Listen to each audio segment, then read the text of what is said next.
On a le droit d'enlever les masques sur le plateau. Je vous souhaite la bienvenue.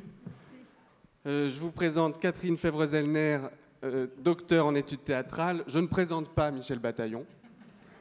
Et voilà, je suis heureux de commencer officiellement cet anniversaire finalement de Firmin Gémier. Donc Catherine, vous teniez à un gâteau, on va le souffler tout de suite. Ah bah bon. Et puis comme ça sera fait. Hein. Ah ben voilà, je vous laisse l'allumer et le souffler.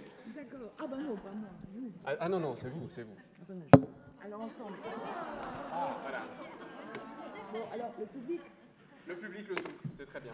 Bon anniversaire. C'est le théâtre, hein. C'est le théâtre. Le public, quand même, le public, c'est une petite constance.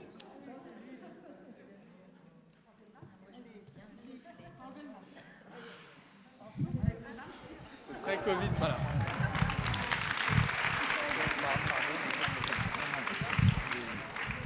Ben voilà, je ne vais pas du tout être long. Je remercie vraiment Michel et Catherine de se prêter au jeu. C'était déjà passionnant, juste le travail pour nous amener ici. Et je suis sûr que ça va ouvrir et révéler toute cette aventure incroyable qui a 100 ans aujourd'hui. Et en fait, on s'en rend compte, ça a bien plus que 100 ans. À tout à l'heure. Vous êtes gourmande, Catherine? Oui, mais j'aime pas trop les mochas. Ah, oh. Bon. Catherine Fèvre-Zellner a eu la gentillesse d'apporter son album photographique. Et hier, on l'a un peu feuilleté. On a essayé de voir si les photos passaient. Et ce sont des photos qui sont plutôt rares, que vous avez récupérées dans des archives, dans les longues journées d'épluchage des revues, où tout à coup, au détour d'une page, il y avait quelque chose d'intéressant, clac, vous avez photographié. Donc, vous allez voir une bonne vingtaine d'images. Gémier est né à peu près en même temps que la photographie. Il est né en 1869. En 1869. En 1869. Mais oui, la photographie existait. J'ai le souvenir de terribles photos de la Commune de Paris. Oui, absolument. Donc, on est tout à fait dans ces dates. Donc, il y a de l'image authentique de Firmin Gémier. Oui. Et voici la première. C'est un jeune premier. Voilà, c'est un jeune premier. Il a pas encore 30 ans. Il est né à Aubervilliers en 1869. C'est important parce que c'est un enfant de la Troisième République. C'est un enfant, la Troisième République, qui va décréter l'école laïque gratuite obligatoire, c'est-à-dire l'école pour tous. Et Gémier, lui, il va batailler toute sa vie pour qu'existe le théâtre national populaire, le théâtre pour tous. Et donc, vous évoquiez la commune. Il est né quelques mois, enfin, une année avant la commune. Voilà. Et donc, il est né à Aubervilliers et ses parents, donc sa mère, elle a 42 ans, elle est marchande de vin. Et puis son père, alors elle est mariée, la mère, avec un monsieur Tonnerre, dont elle a une grande fille, mais surtout la mère, elle a un amoureux qui s'appelle Firmin Gémier, justement. Et l'amoureux, il a 37 ans, il est tanneur, il est fils de batelier, et il va cultiver chez le gamin ce goût du théâtre. Il va l'emmener au théâtre. Et quand il a 10 ans, il va quitter Aubervilliers parce que ses parents vont vendre, Monsieur Gémier et Madame Tonnerre vont vendre leur bistrot et ils vont s'installer à Paris. Et le gamin va être élève à l'école primaire supérieure Turgot. Et il sera boursier, ce qui veut dire que la famille n'avait pas beaucoup d'argent. Donc le gamin va entraîné par son père au théâtre, et il va vouloir faire du théâtre. Et qu'est-ce qu'elle faisait à Aubervilliers, sa mère? Elle était marchande. Elle avait un bistrot. Elle était marchande de vin. Alors la légende urbaine dit qu'elle était mère des compagnons charpentiers. Je crois surtout qu'elle avait un bistrot où il y avait les compagnons qui venaient manger, quoi, de temps en temps. Voilà. Vous pensez que c'était pas plus que ça? Non, non. C'était pas ce qu'on appelle en termes de compagnonnage une Cayenne. Elle tenait pas la Cayenne des compagnons charpentiers. Vous pensez que c'est plus simple? Oui, moi je crois que c'est une légende urbaine. C'est pour en rajouter une louche sur le fait que Gémier, il est bien issu d'un milieu populaire, comme on dit, c'est-à-dire d'un milieu modeste. Mais la légende urbaine, elle a été colportée par son premier et seul biographe avant vous. Oui. Oui, par le seul, c'est-à-dire par Blanchard, auquel Villars a demandé le premier ouvrage de sa collection sur les grands metteurs en scène. Enfin, Gémier a été le premier metteur en scène de la collection qu'a voulu Villars ensuite. Voilà. Donc, oui, donc il va faire du théâtre, ce gamin-là. Il va faire du théâtre amateur. Il va avoir un petit boulot pour manger. Il va d'ailleurs se faire virer du petit boulot. Il va faire de la figuration. Et puis, il va faire la claque aussi. Mais la claque, c'est bien parce que ça permet d'aller au théâtre gratuitement. Les exos, à l'époque, ça n'existe pas pour les débutants. Et voilà. Et il va échouer 2 fois au conservatoire. Et comme, bon, il a échoué, eh bien, son professeur de théâtre, qui s'appelle Gilles de Saint-Germain, et qui était connu parce qu'il ne cabotinait pas, son professeur le fait engager au théâtre de Belleville. Alors, le théâtre de Belleville, c'est un théâtre qui est dans le quartier de Belleville. C'est un théâtre de quartier. C'est un théâtre où on joue du mélodrame, de la pièce historique, du drame, du vaudeville aussi. Et on joue ça pour un public d'habitués, les gens du quartier. Et les gens du quartier de Belleville, c'est des familles d'ouvriers, d'employés, de petits artisans, un public assez modeste. Et c'est un public que les élites appellent le petit public, avec beaucoup de mépris. Et lui, Gémier, il va faire ses classes auprès de ce petit public. Il va acquérir une vraie réputation, puisqu'il va passer de 30 francs par mois à 200, ce qui est quand même beaucoup. Ce qui est loin des 3000 francs par mois pour un premier rôle masculin à l'Odéon. Mais quand même, c'est bien, quoi. Et donc, il va jouer dans ces théâtres de quartier pendant 4 ans. Il fait cette belle progression, comme ça. Mais vient l'époque du service militaire, et là, on se dit, oh là là, ça y est, il est fichu, il a pris pour 5 ans, il va être... Eh bien, pas du tout. Chance, il est tuberculeux. Il a une tuberculose extrapulmonaire, et donc il est exempté. Et ça, c'est quand même chic. Alors, ça veut dire quand même qu'il va être malade toute sa vie. Hein. Il est malade, donc il est très beau comme ça, mais il est très malade. Il n'a jamais été costaud. Non, voilà, il a toujours été malade. Quand on le dépeint souvent pendant les répétitions, malade. Et sa femme va lui mettre des ventouses toute sa vie aussi. Bon, ceci étant, il est quand même très très beau, quoi. Il est très beau et il a plein d'idées dans la tête. Et il va faire 2 rencontres qui vont être déterminantes. Quand il a 23 ans, il va rencontrer André Antoine et il va rencontrer Maurice Potcher. Voilà, donc il va rencontrer André Antoine au Théâtre Libre. Antoine le fait venir au Théâtre Libre. Alors, je vais 2 mots sur le Théâtre Libre. Hein. Le Théâtre Libre, c'est la révolution culturelle dans le microcosme parisien à la fin du 19e, début 20e. Et pourquoi c'est la révolution ? Parce qu'Antoine décide de supprimer le décor de carton-pâte. Il va le remplacer par une scénographie du réel. Il va constituer une troupe d'ensemble, c'est-à-dire il n'y a plus de cabots qui viendront à l'avant-scène dans une gestuelle histrionesque. Ça, c'est mon maître Jean-Pierre Serrazac qui dit ça, histrionesque. Je trouve ça très joli comme mot. Et puis surtout, c'est un théâtre qui va s'ouvrir aux nouveaux auteurs, aux jeunes auteurs, à toute la création théâtrale nouvelle. Voilà. Et André-Antoine est un malin parce que le théâtre libre, eh bien, c'est un théâtre irrégulier qui donne des représentations à un public d'abonnés de telle sorte qu'il échappe à la censure. Donc il peut monter absolument tout ce qu'il veut. Vous avez lâché un mot important, le mot abonné. Oui. Et Antoine, petite anecdote au passage, lorsque Roger Planchon a monté sa première pièce importante, La Remise, qui était une pièce rurale, un certain nombre de critiques qui étaient épouvantés par l'aspect de la scène.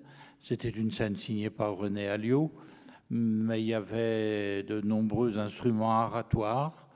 On posait la question, est-ce un retour à Antoine? Oui, oui. Bah, y a eu le foin poules, dans les sabots. Oui, c'est ça. Oui. Il y a eu des poules sur la scène du théâtre libre, des vraies poules. Et voilà, il a monté la terre. Il y a un beau film. Oui, il a fait un très beau film. On peut voir l'art d'André-Antoine. Oui. Donc on revient. Oui, on revient. Voilà, donc Gémier, il va être du théâtre libre dans tous les spectacles du théâtre libre.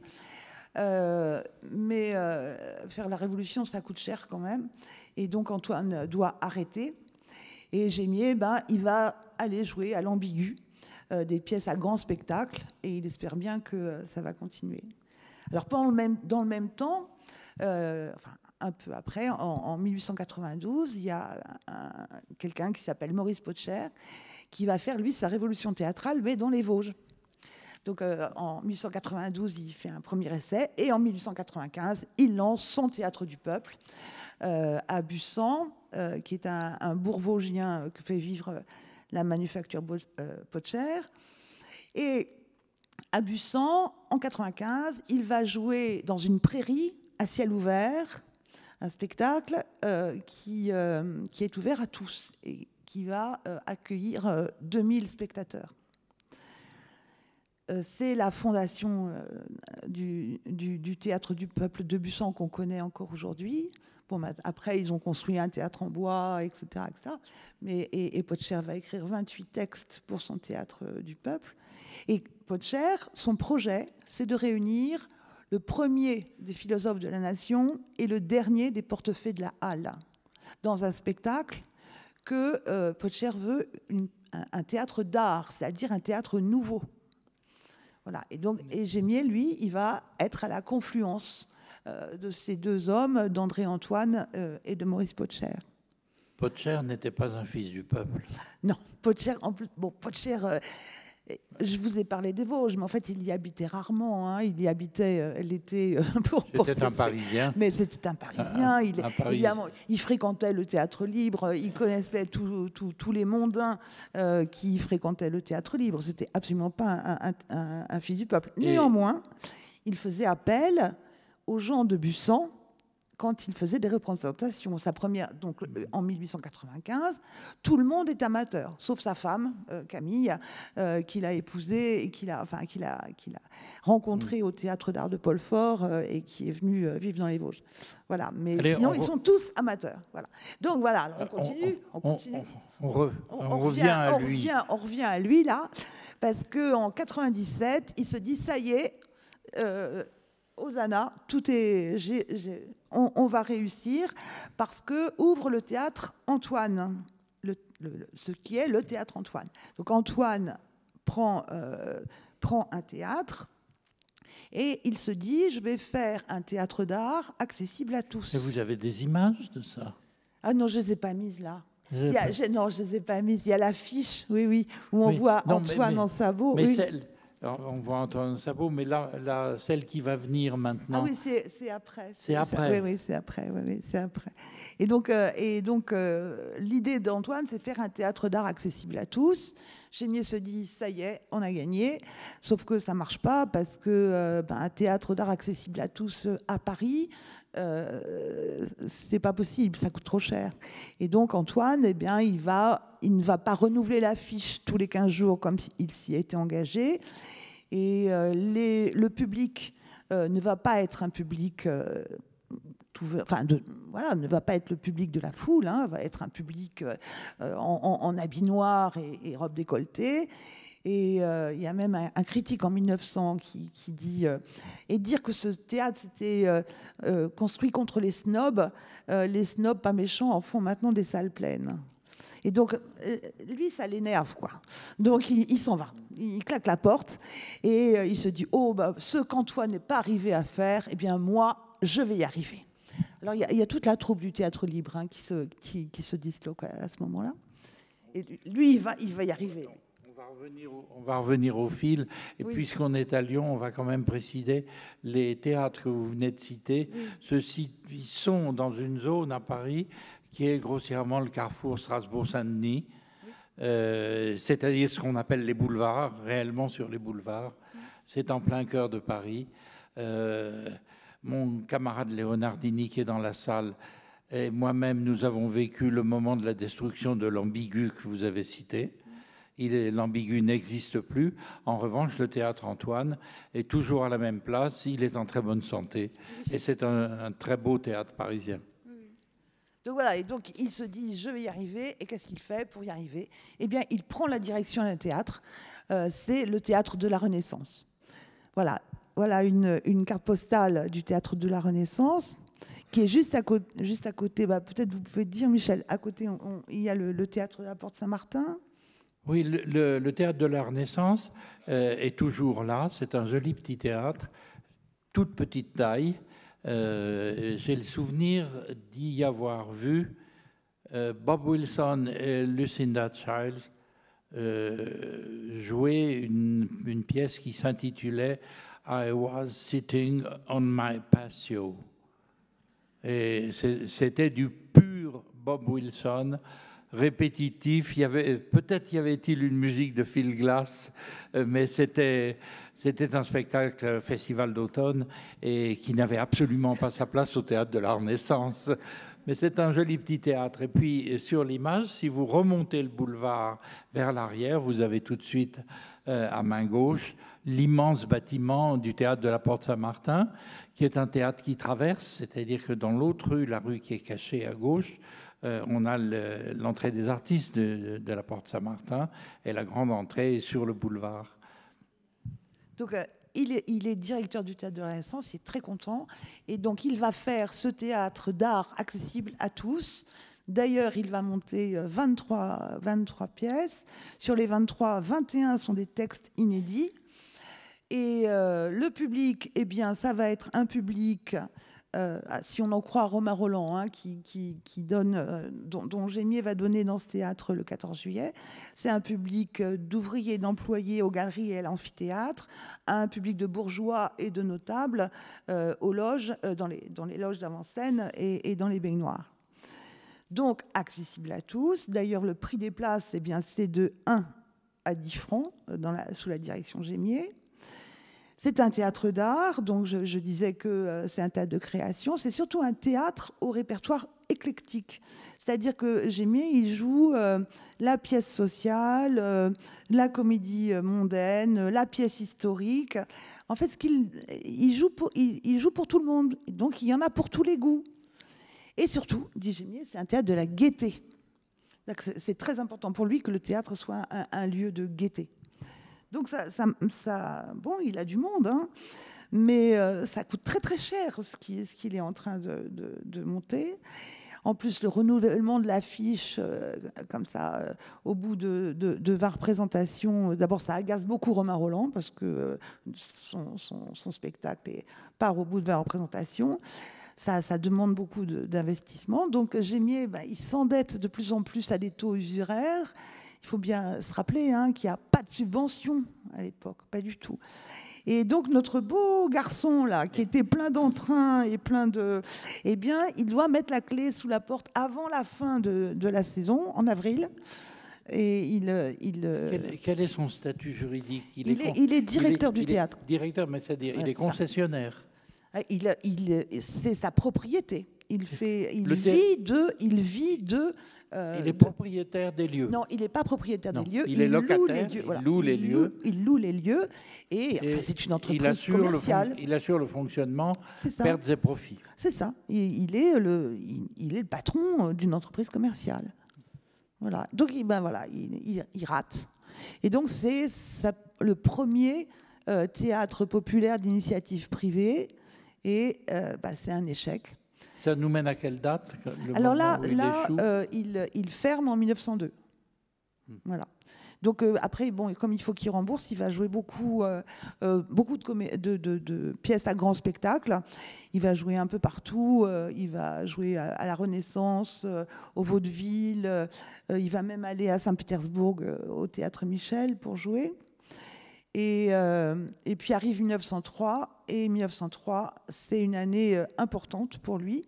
Bon, d'abord, il va se marier avec Mégare, la dame qui pose les ventouses, et qui est actrice, qui est une très belle et très grande actrice, qui va être de pratiquement tous ses spectacles.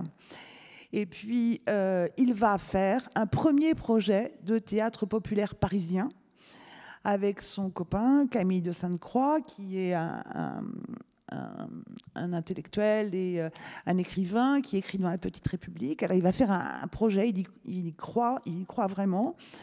Ce projet, il va être soumis à une belle commission de députés quelques années plus tard. La belle commission de députés va même proposer une implantation de ce théâtre populaire au Châtelet, qui est un lieu central à Paris. Et puis tout ça va rester parole verbale, quoi. Parce que non, ça ne va pas se faire. Et puis, 1903, c'est surtout l'année où il va rencontrer Émile Jacques Dalcroze pour le Festival Vaudois. Voilà, on voit l'affiche du Festival Vaudois. Le Festival Vaudois, c'est une fête publique. C'est une fête qui commémore l'entrée du canton de Vaud dans la Confédération helvétique. Alors, ce festival, si Gémier a été invité à ce festival, enfin à mettre en scène ce festival par les autorités de Lausanne, c'est parce que au Théâtre de la Renaissance, il a montré qu'il était un metteur en scène assez génial des foules au théâtre. Des foules qu'il va traiter non pas comme un décor, leur statut habituel, elles avaient une fonction décorative sur le plateau. Il va traiter la foule en corps vivant. Et donc c'est cette espèce de génie qu'il a eu dans le traitement des foules au Théâtre de la Renaissance qui fait qu'il est embauché par les autorités de Lausanne. Donc le Festival Vaudois, c'est un spectacle populaire. Sur l'affiche, on voit qu'il y a 18 000 spectateurs qui sont attendus. En quoi est-ce du théâtre? C'est pas du théâtre. C'est pas du théâtre, c'est une fête publique. Voilà, c'est pas du théâtre, c'est une fête publique. Et ce spectacle, il va permettre à Gémier de mettre en scène 2500 personnes, 2500 Vaudois, tous amateurs. Là, on voit la scène. La scène, elle est construite juste au bord du lac. Comme vous voyez, c'est le décor. C'est un vrai décor. C'est-à-dire, c'est une estrade nue et puis il y a un décor en bois dessus. Il ne faut pas chercher ces monuments quand on est à Lausanne. Non, à Lausanne, non, ça, vous ne trouverez pas. Non. Et donc, il va faire évoluer donc 2500 personnes et aussi 14 chars et 100 chevaux, si je me souviens bien. Il va faire entrer ces 2500 personnes de chaque côté de l'amphithéâtre où se tient le public. Il va les faire entrer jusqu'à la scène de telle sorte que les acteurs et les spectateurs vont se côtoyer. Et puis arrive l'apothéose du Festival Vaudois. Là, et c'est un moment qui est clé pour Gémier parce qu'il va vivre ce moment extraordinaire que Jean-Jacques Rousseau décrit dans sa lettre sur les spectacles. Dans sa lettre sur les spectacles, Rousseau parle d'une fête qui a lieu dans un quartier et tout à coup, le public et les musiciens, ils fusionnent. Et c'est exactement ce qui se passe là, à Lausanne. Le public et les acteurs en scène, ils vont fusionner. Il va y avoir un moment de communion collective. C'est le moment de l'apothéose, c'est le moment où on va chanter l'hymne suisse. Mais c'est surtout cette expérience-là que Gémier n'aura de cesse que de répéter. Voilà, il va s'accrocher à cette idée, à cette sensation, et il va vouloir, voilà, il se dit c'est ça, le théâtre populaire c'est ça. C'est le moment où eh bien, le public et les acteurs, eh bien, ils fusionnent en un peuple. Voilà. Pour les Suisses, pour les Vaudois, ça a été un moment extrêmement important parce que la fusion de Vaud dans la Confédération, dont les origines sont alémaniques, oui, et ne sont pas welsh, comme on dit. Oui. Welsh en Suisse, ça désigne les cantons francophones, les Welsh. Et l'insertion de Vaud à l'intérieur de cette confédération, c'est un événement capital. Quand on voit les deux images que vous nous montrez, il y a eu un fric absolument fou qui a été mis dans cet événement. C'est énorme quand même, la construction. Alors, voilà, il y a eu un fric dans les décors, ça c'est certain. Mais après, les 2500 acteurs, ils sont tous bénévoles. Non seulement ils sont bénévoles, mais en plus ils ont fait leur costume. Donc c'est une participation active de la population. Voilà, absolument, tout à fait. Comme dans la fête de la Fédération de l'époque révolutionnaire en France. Exactement, comme dans la fête de la Fédération, oui, tout à fait. Et c'est un jour d'un événement totalement... C'est une seule journée. Voilà, le spectacle, c'était une seule journée. C'est ce moment-là. Donc c'est un moment très fugace. Hein, voilà, c'est quelque chose qui surgit dans la vie des Vaudois. Voilà. Il y aura la reconstitution de la prise du Palais d'Hiver. Oui, absolument, tout à fait. On est quand même dans un droit fil. Oui, absolument. Oui, on est absolument dans un droit fil. Donc ça, c'est 1903, et donc c'est la rencontre avec Émile Jacques Dalcroze, qu'on va retrouver un peu plus tard. Et Gémier et Jacques Dalcroze vont travailler à cette mise en scène du peuple comme protagoniste du drame. C'est-à-dire non plus la foule en tant que décor, mais la foule en tant que protagoniste du drame. Voilà. Il a gagné un peu d'argent. Oh ben, il a été payé, oui, mais de toute façon, il en devait tellement que ça a dû payer. Donc il y a un double profit, un profit esthétique et un profit matériel qui lui permet de se relancer en France. Exactement. Alors il va se relancer, il va jouer encore un peu sur les scènes parisiennes, et puis en 1906, eh bien, André-Antoine est nommé directeur de l'Odéon, donc Gémier devient directeur du Théâtre Antoine. Voilà la salle du Théâtre Antoine.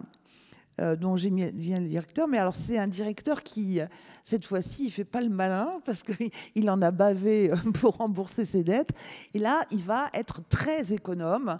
Il va diriger son théâtre économiquement d'une main de fer. Il va y avoir des représentations tout le temps. Par exemple, en 1907, il y a 330 représentations pour la saison 1907-1908. 330 représentations, dont 66 matinées. Ça rigole pas. Ça rigole d'autant moins que après, quand c'est les vacances, eh ben, le théâtre Antoine part en tournée et on loue le théâtre à des directions intérimaires. Comme ça, les sous sont bien gardés.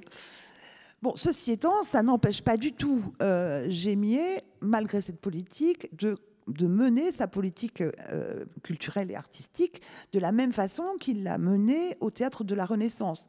C'est-à-dire qu'il monte de jeunes auteurs, il monte des auteurs étrangers, il permet à tous les publics de venir au Théâtre Antoine, toujours avec sa politique de prix, mais non seulement avec sa politique de prix, mais aussi parce qu'il organise un service d'omnibus pour ramener les gens soit à la gare Saint-Lazare, soit à la place Clichy. Et puis, alors ce public, il l'appelle un public d'habitués, pardon, pas d'abonnés, d'habitués. Et ce public d'habitués, Eh bien, pour ce public d'habitués, il va faire en sorte que les représentations en matinée le dimanche aient lieu plus tôt pour que, dit-il, chacun puisse rentrer chez lui à 7 heures du soir. Donc, il pense bien aux gens qui habitent en banlieue. Hein. Voilà. Donc, il a gardé sa politique théâtre d'art accessible à tous. Mais la différence, c'est que là, l'affiche, elle ne se renouvelle pas tous les 20 jours. On renouvelle avec l'épuisement du succès. Et ce qui est très joli, c'est qu'il parle des pièces mécènes.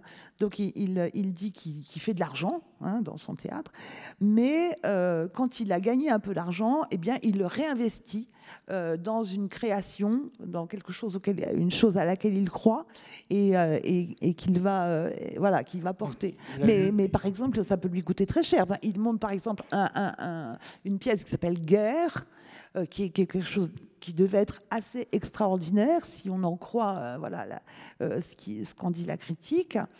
Et c'est un four absolu. C'est-à-dire il y a 2 représentations. Au bout de la 2e, il arrête, même s'il y a cru, même s'il a investi, et techniquement, il a investi beaucoup. Et voilà. Reprise. Et reprise. Allez. Voilà. Et reprise de ces grands spectacles, enfin de ce qui... Mais le problème, c'est que dès qu'il arrive là, on pourrait croire qu'il va fonctionner comme ça jusqu'à la fin de ses jours. C'est pas une très grande scène. Non, c'est une petite scène. Dans mon souvenir, l'ouverture doit faire 10 mètres, 12 mètres, pas plus. Oui, et il n'y a pas une grande profondeur. Il y a des cintres classiques, mais le théâtre Antoine est un joli théâtre, mais pas une grande scène. Non. Moins grande que le théâtre de la Porte Saint-Martin. Oui. Et donc, on pourrait se dire, voilà, il va finir comme ça. Pas du tout. Et il tient combien de temps là? Il tient 2 ans, parce qu'au bout de 2 ans, ça y est, il est déjà reparti dans un projet. Voilà, il va... Ah non. Antoine, il va rester jusqu'en 1920, directeur du théâtre Antoine jusqu'en 1920. Mais dans sa tête, il est déjà parti. Il reste à Antoine jusqu'en 1920, oui. Jusqu'en 1920, c'est-à-dire jusqu'au TNP. Jusqu'au TNP. Oui. Et il traverse la guerre. Et il est patron, il garde Antoine et il gère Antoine. Voilà, il reste patron d'Antoine jusqu'en 1920. Mais il fait plein de choses à côté. Ouais, c'est ça, voilà. Il pourrait être tranquille. Et non, 2 ans après, en 1908, il est reparti dans un nouveau projet de théâtre populaire d'initiative privée. Et là, il va faire très, très fort. Mais ça ne va pas être un théâtre parisien. Ça va être un théâtre ambulant. Ah oui, c'est... Voilà, c'est le théâtre ambulant. Ça, qu'est-ce que c'est? Alors ça, c'est un rouleau compresseur. C'est une locomobile. Enfin, vous ne reconnaissez pas la locomobile. C'est une locomobile à vapeur. Oui, c'est un tracteur à vapeur. Alimenté au charbon. Alimenté au charbon, oui. Et donc, en fait, ce qu'il imagine de faire, c'est de partir avec sa troupe du Théâtre Antoine, donc une troupe qui fonctionne sur le modèle de la troupe d'ensemble, évidemment, partir avec sa troupe du Théâtre Antoine pendant 5 ans pour couvrir la France entière. Et il l'appelle le Théâtre National Ambulant. Gémier, parce que quand même, il a un égo. TNA Gémier. Oui, voilà, le Théâtre National Ambulant. Et donc, il va lui falloir, il commence en 1908, il va lui falloir 3 ans pour réunir les ingénieurs, mais encore ça va, les fonds, surtout. Voilà, et le Théâtre National Ambulant va pouvoir exister. Alors, pourquoi donc ambulant? Pourquoi? Eh bien, parce que dit Gémier, c'est parce que le théâtre ambulant, c'est la vraie origine du théâtre. Le théâtre, c'est quelque chose qui arrive dans une communauté, sur une place, et qui donc c'est quelque chose qui surgit. C'est pas un établissement, c'est quelque chose qui surgit dans la vie. Et pourquoi alors ambulant, excusez-moi, et j'avais oublié de vous dire que pourquoi ambulant? Eh bien parce que ça permet, comme ça surgit, eh bien ça permet de rassembler tout un peuple au spectacle. Et alors pourquoi national? Eh bien tout simplement parce qu'il a l'intention de parcourir la France entière. Et il veut intéresser tout le monde. Hier, vous nous avez raconté que les ingénieurs lui avaient fait une grande promesse, c'est que ces locomobiles Oui. étaient capables de circuler sur tous les terrains, sur les pentes les plus raides, et pouvaient rouler dans les champs, et qu'ils pourraient jouer en tout lieu. C'est ça. Mais Même sur les, il pouvait rouler même sur les terres labourées. C'est dans le projet technique.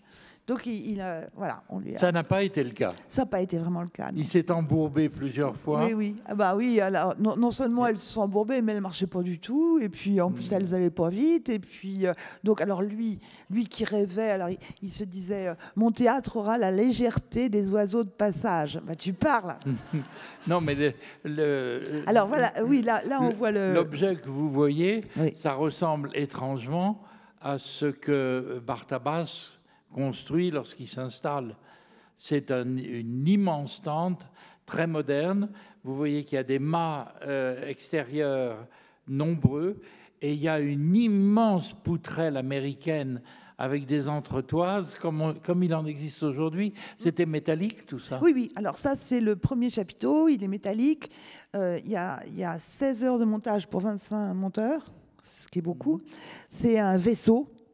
Il fait 38 mètres de long, 22 mètres de large, 16 mètres de haut. C'est quand même assez considérable. Et puis, c'est traîné, ça, dans une des deux grosses locomobiles avec le matériel lourd. Voilà. Et le plus surprenant, c'est l'intérieur. Oui, alors, je voudrais juste... Ah bah, non, ça va trop vite. non, mais je vais finir. Simplement, ce théâtre-là, cette tente-là, c'est une tente américaine, donc c'est quelque chose de très nouveau. C'est une tente qui est faite sur le modèle des tentes américaines qu'utilisaient les cirques. Le cirque américain quand il venait faire des tournées en Europe. D'ailleurs, on appelle ça un Barnum parce que le cirque américain le plus connu, c'était Barnum et Bailey, et c'est pour ça qu'on appelle ça un Barnum. Alors, voilà la salle. Alors, c'est la salle en montage. Hein, on voit le monsieur là qui est juste à côté des loges pour des loges pour le public. Ce théâtre-là, Gémier, il veut que ce soit un très beau théâtre. Un théâtre très beau, très chic et très moderne. Alors, pour ce beau théâtre chic et moderne, il a fait dessiner l'intérieur de son théâtre par un décorateur qui s'appelle Émile Bertin. Émile Bertin va aussi réaliser les toiles de fond qui se déroulent sur un panoramique vertical, puisqu'évidemment, il n'y a pas de machinerie. Et Émile Bertin, à l'intérieur, il va faire recouvrir la tente d'un vélum de plafond. Il y aura tout autour des peluches de soie bordées de franges. À l'intérieur, il y a des loges pour le public des premières. Elles sont tendues de velours et elles ont des miroirs. Et il y a des places de première qui sont aussi en velours avec de la moquette. Il y a un éclairage de salle, on voit le lustre de salle là. Il y a un bar américain et il y a aussi des vestiaires des toilettes pour le public. Voilà, donc c'est un très beau, très chic théâtre, exactement le même principe qu'à la Renaissance. Son théâtre populaire, son théâtre pour tous, c'est un très beau théâtre très chic. Et donc là, ce qui est intéressant là, c'est que la scène, elle est de taille assez équivalente à la scène du théâtre Antoine, mais elle est dotée d'un jeu d'orgue particulier qu'il a fait faire, un jeu d'orgue tout à fait moderne qu'il a fait faire, de telle sorte que la scène du Théâtre National Ambulant, elle est plus et mieux éclairée que la scène du théâtre. On est à l'électricité. Oui, alors, et pourquoi la locomobile? Parce que la locomobile, elle permet l'autonomie électrique. Elle est génératrice en même temps. Elle est génératrice, et donc elle permet l'autonomie électrique du théâtre. Et c'est ça qui intéresse Génier, puisqu'il est censé jouer sur les terres labourées, il faut qu'il ait de l'électricité juste à côté. Bon, alors évidemment, la locomobile, ça va pas marcher, et il va prendre l'électricité chez le voisin pour faire... Puisqu'on entre dans les détails, vous avez évoqué une chose, je voudrais avoir bien compris. Les toiles de fond étaient enroulées sur des cylindres verticaux. Oui, c'est ça, oui. et elles étaient continues. Oui. Et elles s'enroulaient d'un côté, Oui. se déroulaient de l'autre. Oui, c'est ça. C'est un système absolument splendide qu'on a vu réaliser une fois par Luc Bondy dans un décor de Hermann. On a vu ça aux Amandiers avec Così fan tutte, où on avait les deux énormes cylindres et la toile de fond se déroulait très lentement, ce qui fait qu'on voyait le paysage changer comme si on était assis à la fenêtre d'un train. Oui. On voyait le paysage se dérouler. Oui, oui, et c'est ce principe-là qu'il avait. Oui, c'est exactement ce principe-là. Oui, oui. Ah, c'est formidable. Oui, oui. Et donc, alors, qu'est-ce qu'il va jouer dans son théâtre national ambulant? Eh bien, il va jouer ses succès du théâtre Antoine. Donc, Papillon dit Lionel le Juste ou Les Gaîtés de l'Escadron, enfin voilà, des pièces dans lesquelles il a quand même, ou La Rabouilleuse aussi, des pièces dans lesquelles il joue le rôle principal. Les gens, ils viennent voir Gémier. Ils viennent voir Mégare aussi, qui joue Anna Karénine. Et puis, il crée une pièce spécialement pour le Théâtre National Ambulant, qui s'appelle Le Sous-marin l'Hirondelle. Alors, ça fait toujours rigoler mon mari, ça, quand je parle du Sous-marin l'Hirondelle, parce que, bon, il trouve que c'est pas une pièce très bonne. Et puis, pour les enfants des écoles, il va jouer Molière et Beaumarchais. Ça, c'est la première saison. Là, en 1911, il va partir avec son théâtre en 1911, de juillet jusqu'à la fin octobre. Et il va aller dans le nord de la France. Il va traverser 12 villes. Il va s'installer de quelques jours à une semaine dans 12 villes. Et puis quand il revient, il n'est pas encore revenu. C'est le 2 septembre, il a été ovationné en province. Alors pas par l'élite, hein. L'élite, elle n'est pas venue. Il n'y a eu que les autres qui sont venus, le petit public. Il n'y a que le petit public qui est venu. L'élite, elle n'est pas venue parce que c'était justement, comme c'était pour le petit public, on n'allait pas se mélanger non plus, hein. Donc, ça a bien marché, les recettes étaient bonnes. C'est la source directe des Tréteaux de France. Oui, tout à fait. Le projet, le schéma, il était déjà réalisé complètement. Oui, tout à fait. Et donc il est encore sur les routes quand il apprend le 2 septembre que l'entreprise est mise en liquidation judiciaire. Parce que malgré les recettes, il n'a pas réussi à couvrir les frais d'investissement. Et il faut bien s'imaginer que compte tenu de la lourdeur de la structure, il fallait 2 jeux de grosses locomobiles, puisqu'il fallait 2 chapiteaux pour que son théâtre ait la légèreté des oiseaux de passage. C'est-à-dire qu'on montait là et on jouait ici et on montait déjà là-bas, quoi. Donc il n'a pas pu couvrir les frais d'investissement. Donc tout va être vendu à Aubervilliers. Retour à la case départ, mais comme il a des... Aux enchères dans les magasins généraux d'Aubervilliers. Oui, c'est ça. Non, Jacques Ralit était très très content d'apprendre ça, parce que Firmin Génier soit né sur le territoire d'Aubervilliers, dans une rue toute proche du Landy, du canal, et que son grand théâtre ambulant est fini à Aubervilliers, fini pas totalement, je crois. Non, il y a une suite. De toute façon, avec Gémier, c'est comme ça.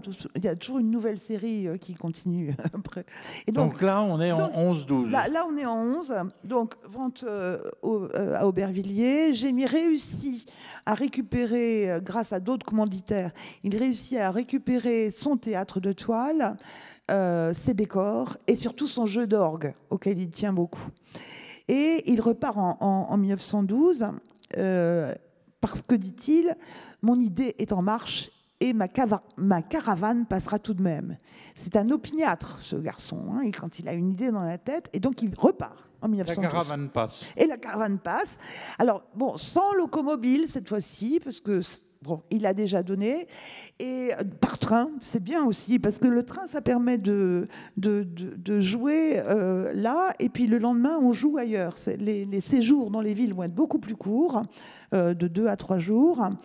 Et puis, il y aura beaucoup plus de villes traversées. Il y en aura 24 au lieu des 12 de la première saison.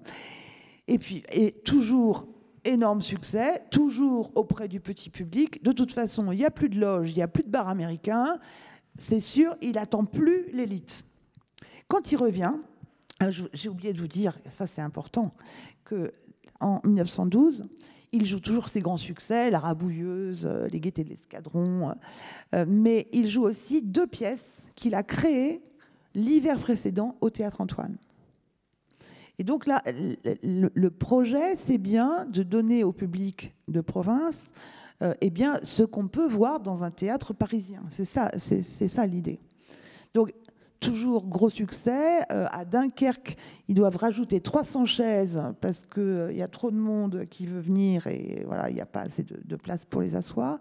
C'était quand même un théâtre de 1650 places, hein, c'était pas rien. Et les places, c'était pas cher, c'était de 1 à 6 francs. Donc c'était vraiment pas cher. Il joue, il est en scène continuellement. Oui, voilà. Et c'est un acteur qui a, à cette époque-là, une réputation populaire immense. Oui, c'est un acteur extrêmement connu. Oui. Et vous avez cité Papillon. Oui, Papillon. Tout à l'heure, qui est un policier mélodrame. Ouais. C'était un acteur tout à fait extraordinaire qui, je crois, aimait énormément le maquillage, les postiches, et qui était capable de se transformer de façon étonnante. Il jouait volontiers des doubles rôles, pas Jekyll et Hyde, mais le procureur Hallers d'une pièce allemande. Et c'est un procureur qui est malfrat pendant la nuit. Et il passait de l'un à l'autre méconnaissable. Oui, tout à fait. Donc il était tout le temps sur le plateau. Est-ce qu'à cette époque-là, c'est déjà l'homme qui va figurer dans la collection des 525 personnalités les plus importantes? Alors, avant. Ah oui, avant.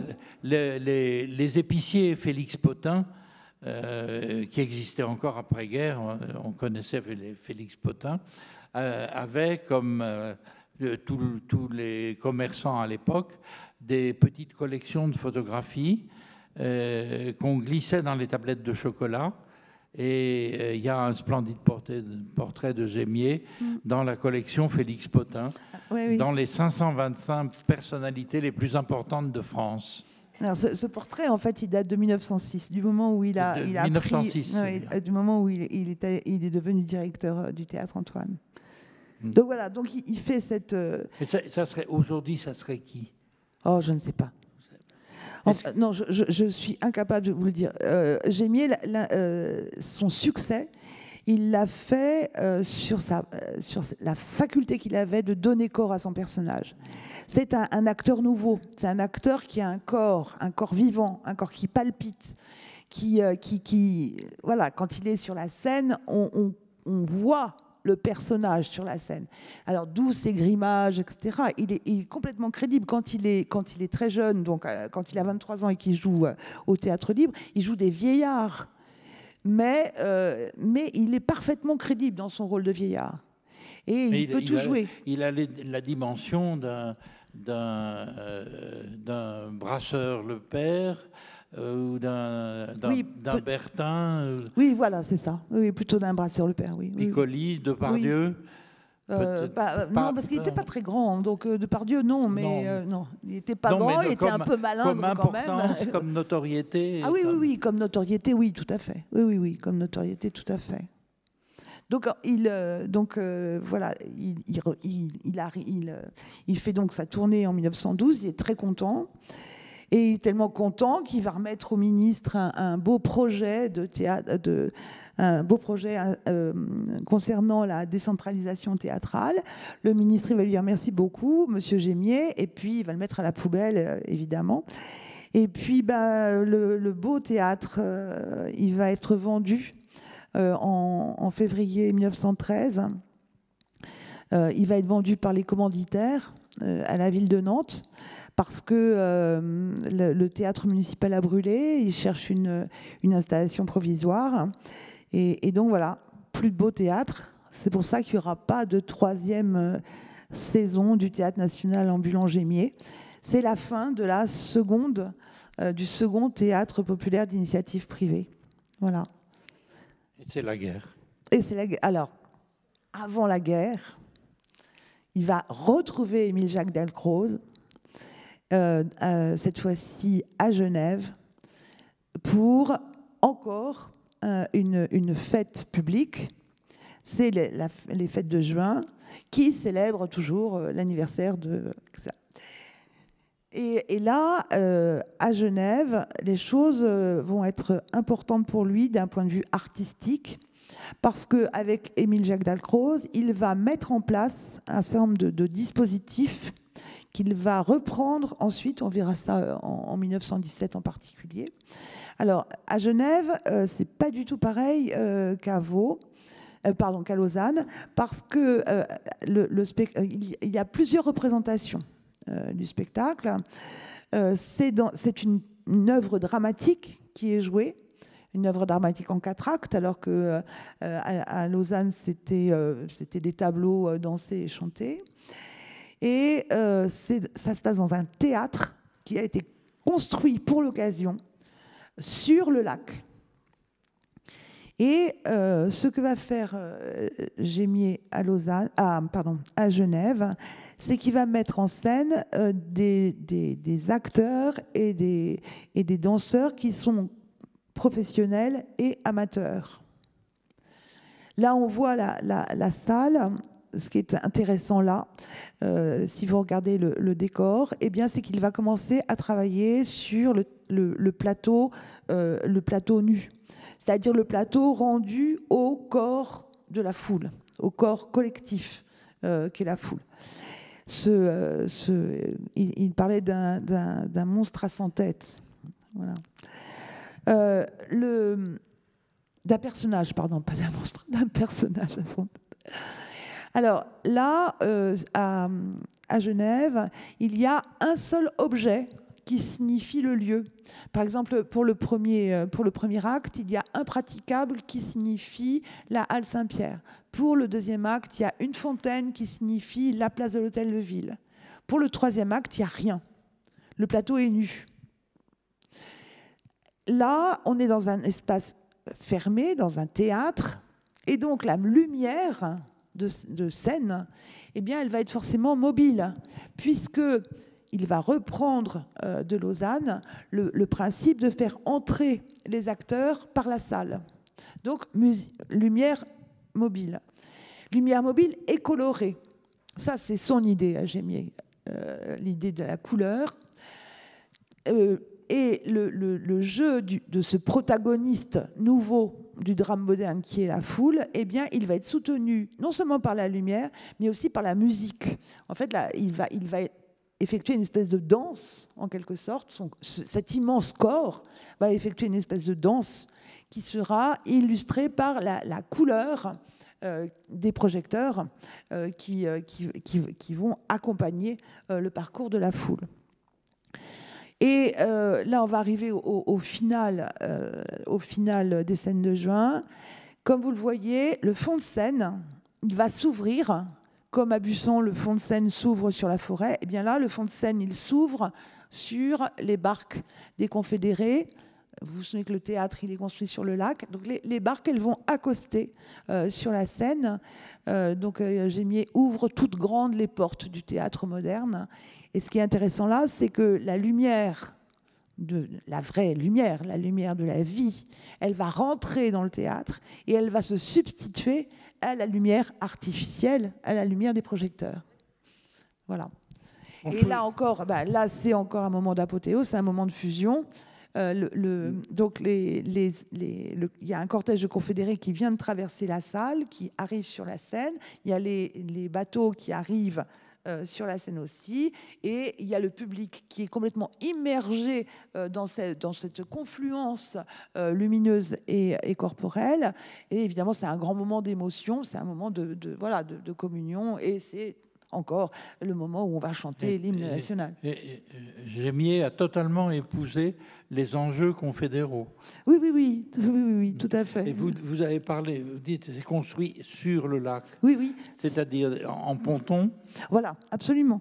C'est un théâtre on a fait des pontons et on a construit ce théâtre sur le lac. Oui. Il y a des photos dans Comédia de 1900, comédia qu'on peut voir en ligne grâce à Marco Consolini. Maintenant, vous faites Gallica, vous faites Comédia, et il y a tous les numéros de Comédia, c'est génial. Donc, vous allez regarder 1913 et vous allez voir, vous faites Fête de juin, et vous allez voir la construction du théâtre en ponton, justement, sur le lac.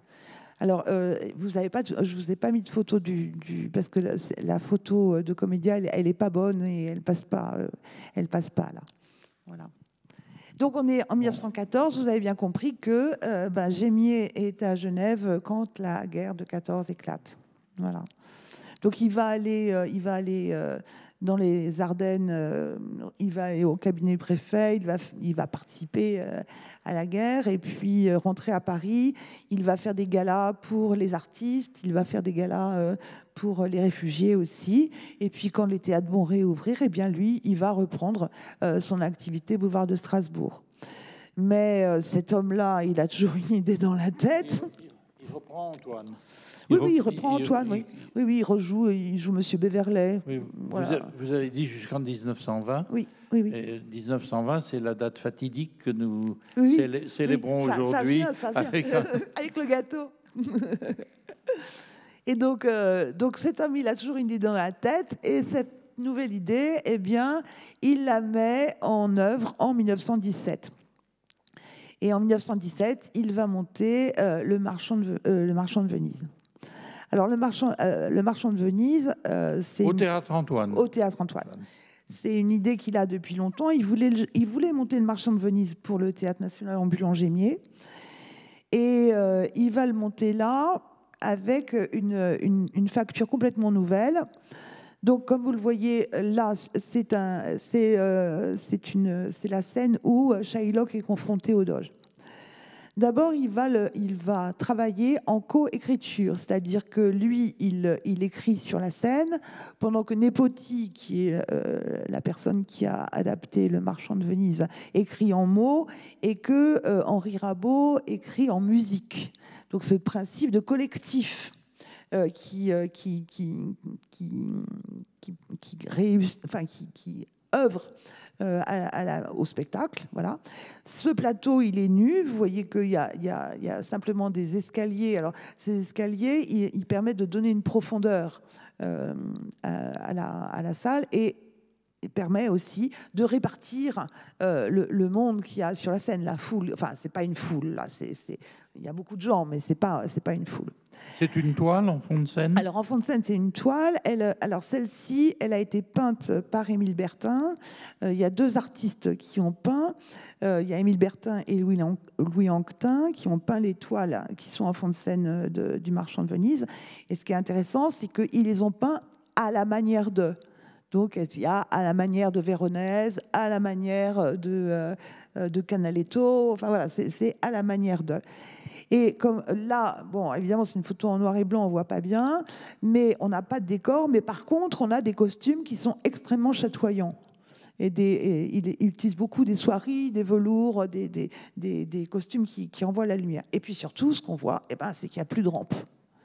Il a supprimé la rampe parce que, à son avis, c'est une lumière fausse, une lumière qui vient d'en bas. Et il a supprimé la rampe au profit du projecteur, c'est-à-dire d'une lumière qui ressemble à celle du jour. Hein, et on a des projecteurs en fond de salle, projecteurs colorés encore, hein, toujours la couleur, la lumière et puis la musique. Parce que pour Gémier, le théâtre populaire, c'est un théâtre où tous les arts se conjuguent. Voilà. Et donc on est en 1917, on est au Théâtre Antoine, et ce que va faire Gémier aussi, c'est qu'il va réutiliser ce qu'il a utilisé dans les fêtes suisses. C'est pour ça que j'ai un peu insisté sur les fêtes suisses. Il va faire entrer les acteurs dans la salle. Alors, nous, maintenant, on trouve que c'est banal, mais à l'époque, c'est juste extraordinaire. Il se fait moquer. Hein, quand il y a, par exemple, il y a tout un bal, tout un cortège qui va traverser la salle en musique dans le marchand, et il va se faire moquer. On va dire oh mais qu'est-ce qu'ils font, c'est pas par là Venise. Enfin voilà, il y a une critique très méchante. Il y a toujours une scène surélevée. La scène est toujours surélevée, oui. Il met des gradins pour permettre aux acteurs de rentrer. Mais les acteurs, ils sont partout. Ils sont aux loges d'avant-scène, évidemment, ils sont dans la salle quand ils traversent la salle, mais ils surgissent de partout. Et l'idée, c'est de permettre au public et aux acteurs de former le théâtre. C'est-à-dire le théâtre, c'est plus une scène et puis une salle, c'est un ensemble qui va fonctionner ensemble, qui va fonctionner dans la même émotion ensemble. Voilà. Donc ça, c'est... Et les escaliers, il va les réutiliser. Oui, alors voilà, il va les réutiliser, mais il ne va les réutiliser qu'à bon escient, je dirais. C'est-à-dire il va les utiliser quand il en a besoin. On s'est moqué de lui, on l'a appelé le génie de l'escalier. Et ça le mettait en rogne parce qu'il n'utilisait pas des escaliers tout le temps. Ça dépendait de ce qu'il avait à monter. Là, il utilise l'escalier. On va voir là, c'est le théâtre Antoine, encore le théâtre Antoine, qui, comme vous l'avez rappelé, a une petite scène. Comme il a beaucoup de monde à mettre en scène, il utilise l'escalier. Mais il ne va pas utiliser systématiquement l'escalier. Donc là, c'est Antoine et Cléopâtre, c'est l'année suivante, 1908.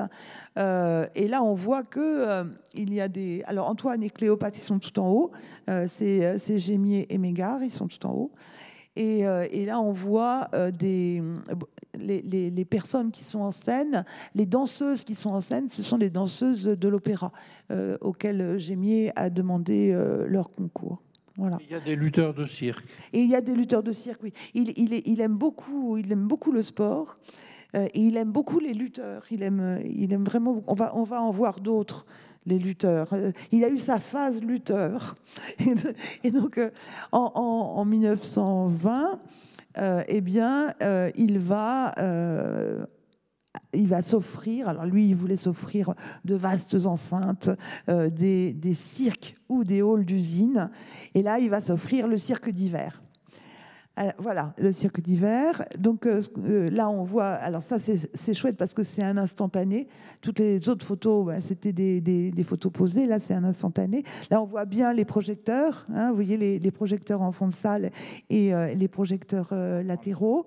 Alors, le dispositif scénique, c'est le palais d'Œdipe. Donc, c'est pour ça qu'il y a des escaliers, parce que c'est le palais du roi. Et donc, ce qui est important là, dans Œdipe, c'est qu'enfin, il va faire de la foule le protagoniste du drame. Parce que ce Œdipe, roi de Thèbes, que Gémier va monter au cirque d'hiver, eh bien, c'est une pièce qu'a écrite Saint-Georges de Bouëlier, et ce n'est absolument pas une adaptation de Sophocle. C'est une pièce écrite, une pièce moderne, où le personnage le plus important, c'est pas Œdipe, c'est la foule. C'est-à-dire, c'est le peuple.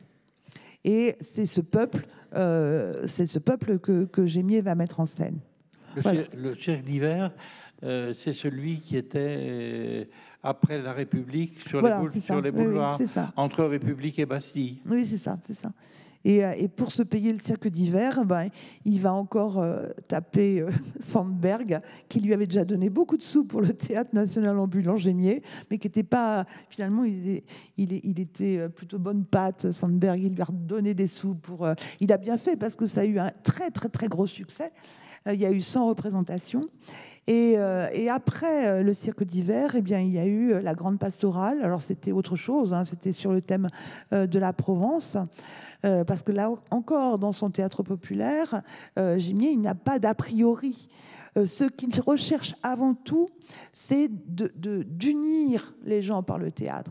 Alors après, le texte, bon, lui, il a ses préférences, évidemment, mais il n'est pas du tout dogmatique. Par exemple, le théâtre, là pour Oedipe, roi de Thèbes, on est dans un théâtre civique, puisque ça pose la question du pouvoir par rapport à la gouvernance. Hein.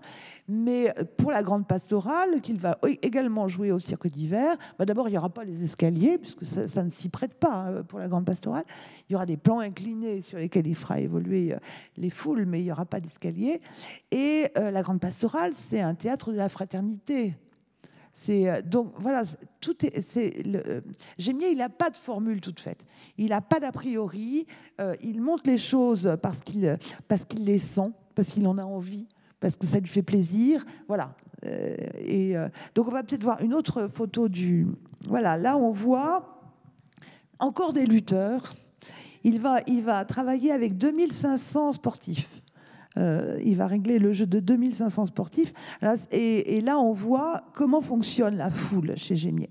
Donc, vous voyez, il y a deux hommes qui sont au milieu de l'escalier, là.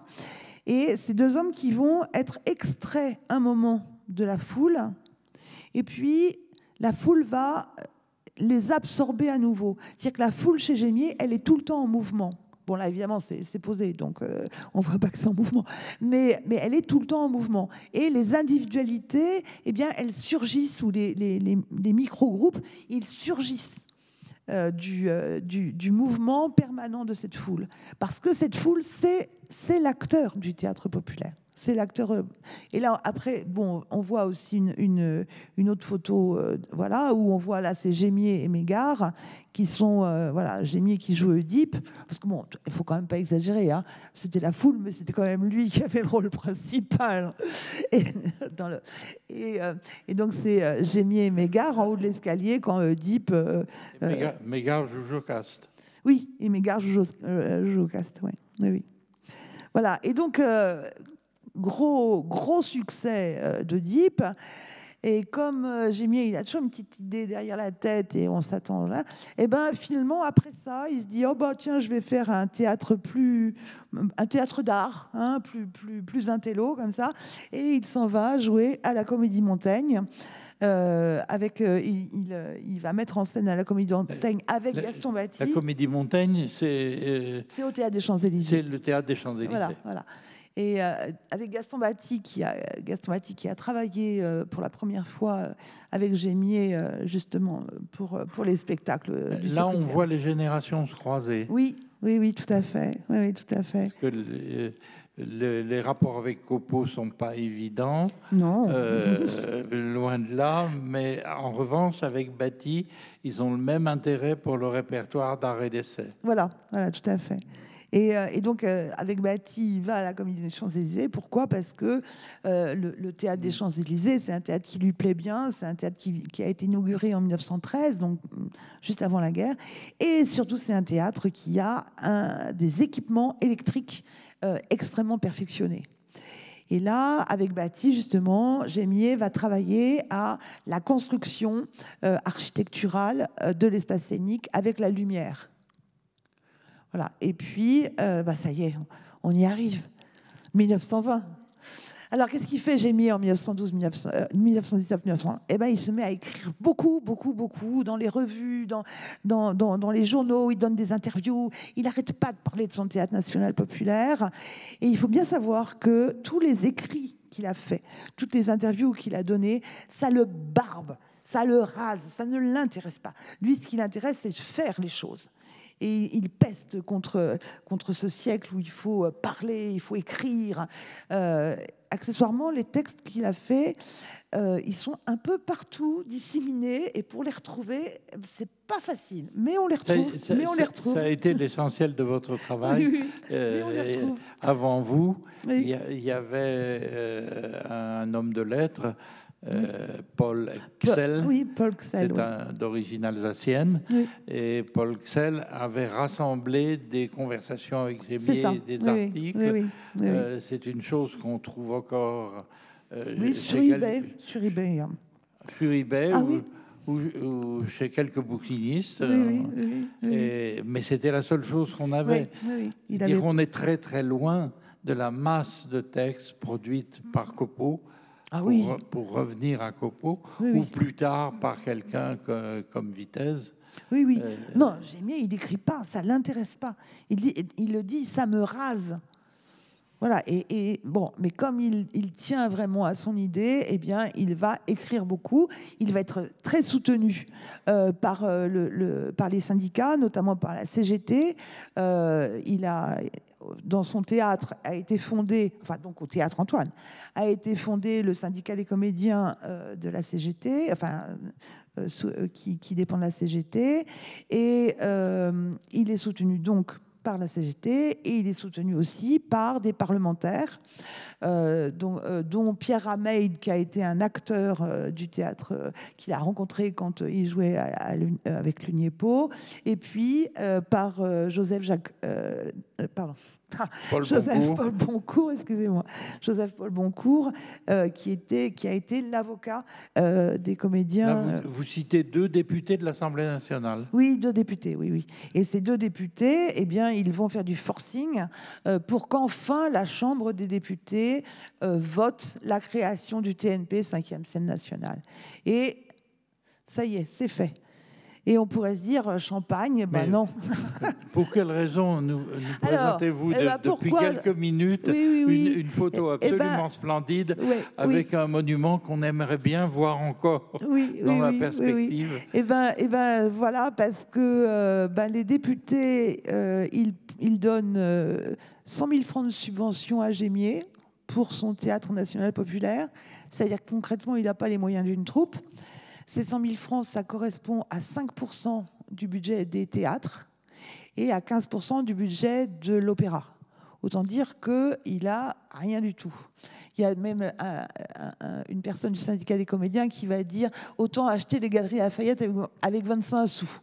Donc il n'a pas de sous, il n'a pas de lieu, parce que ce que vous voyez là... Cette pâtisserie orientale, c'est un cadeau empoisonné? C'est ça, absolument. C'est un palais hispano-mauresque. Je vous avais remarqué le palais hispano-mauresque, qui a été construit en 1878 pour l'exposition universelle. Entre la Tour Eiffel et le palais, il y a la Seine, il y a le pont. Voilà. On devine à peine. Voilà. Et ce palais, ça s'appelle la salle des fêtes du Trocadéro. Voilà. Et donc, c'est un lieu impossible. Il est situé dans les beaux quartiers parisiens, donc il est très très loin. Et il n'est pas du tout central, comme l'était le Châtelet. Et puis, c'est un lieu qui a une acoustique lamentable, qui n'a pas de machinerie. Et c'est un lieu qui est une glacière en hiver, au point qu'il y a des manifestations qui ont été annulées dans les années avant 1920, annulées parce qu'il faisait trop froid. Donc, c'est vous dire à quel point il fait froid. Et donc, on dit à Gémier, voilà, tu as 100 000 francs et puis tu as ça. Et combien de places? 4 000. Et Gémier dit, bon, d'accord. Et Rameid dit, t'inquiète pas, c'est à titre d'essai, tu vois. Dans 2 ans, c'est bon, tu l'as, ton théâtre. Parce que bon, lui, il rêvait quand même d'un palais, d'un théâtre-palais qui accueille toute la foule, tout le public, tous les publics indifféremment, enfin, quelle que soit leur classe sociale. Et en fait, l'État, il se dit, Gémier, il nous casse les pieds avec ses écrits sur le théâtre populaire. Bon, on va lui donner son théâtre populaire, puis on va pas se casser la tête. En fait, on va lui donner ce qui existe déjà. Parce que dans ce palais du Trocadéro, avant la guerre, l'État avait créé un établissement qui était destiné à l'éducation culturelle des pauvres, enfin du petit public. Alors on y donnait des matinées populaires, des lundis populaires, des représentations populaires, c'est-à-dire des spectacles à prix réduit. Avant de le confier à Gémier. Avant de le confier à Gémier. Et donc on avait obligé l'Opéra Comique et la Comédie Française, dans leur cahier des charges, d'y donner des représentations. Alors l'Opéra Comique en avait donné entraînant des pieds, la Comédie Française n'en avait pas donné, et elle se faisait tirer les oreilles. Nous voilà à l'intérieur. Voilà, nous voilà à l'intérieur. C'est avant Gémier, ça? Oui, ça c'était avant Gémier, c'est en 1913, c'est le Noël. Oui, parce que ce lieu, c'est pas un lieu qui est exclusivement dédié à l'art lyrique et dramatique, non, c'est une salle des fêtes. Et voilà, alors là on voit la salle en 1913, un Noël des enfants, présidé par Poincaré. Alors cette photo, elle est intéressante parce qu'elle vous donne un peu une idée de la jauge. Hein. On disait 4000 places. Hein. Donc c'est un lieu. Puis elle vous donne aussi une indication sur la scène. Et encore là, elle a été réduite. Mais c'est un plateau immense. Voilà. Et donc, l'État se dit, bon, ben voilà, et ça va être très bien. Donc, il n'a pas les moyens d'une troupe. Et il n'a pas non plus de lieu dédié parce que le palais du Trocadéro, donc ça sert aux fêtes. Et puis il y a aussi un concessionnaire qui loue l'espace à des manifestations tout à fait diverses et variées. En 1913, justement, il y a un Noël pour les enfants des écoles protestantes. Et puis il y a un meeting contre les pogroms en Europe orientale. Et puis avant, il y avait eu les ballets d'Isidore Duncan. Donc c'est un peu n'importe. Enfin voilà. Un peu n'importe quoi. Bon, néanmoins, Gémier est très content.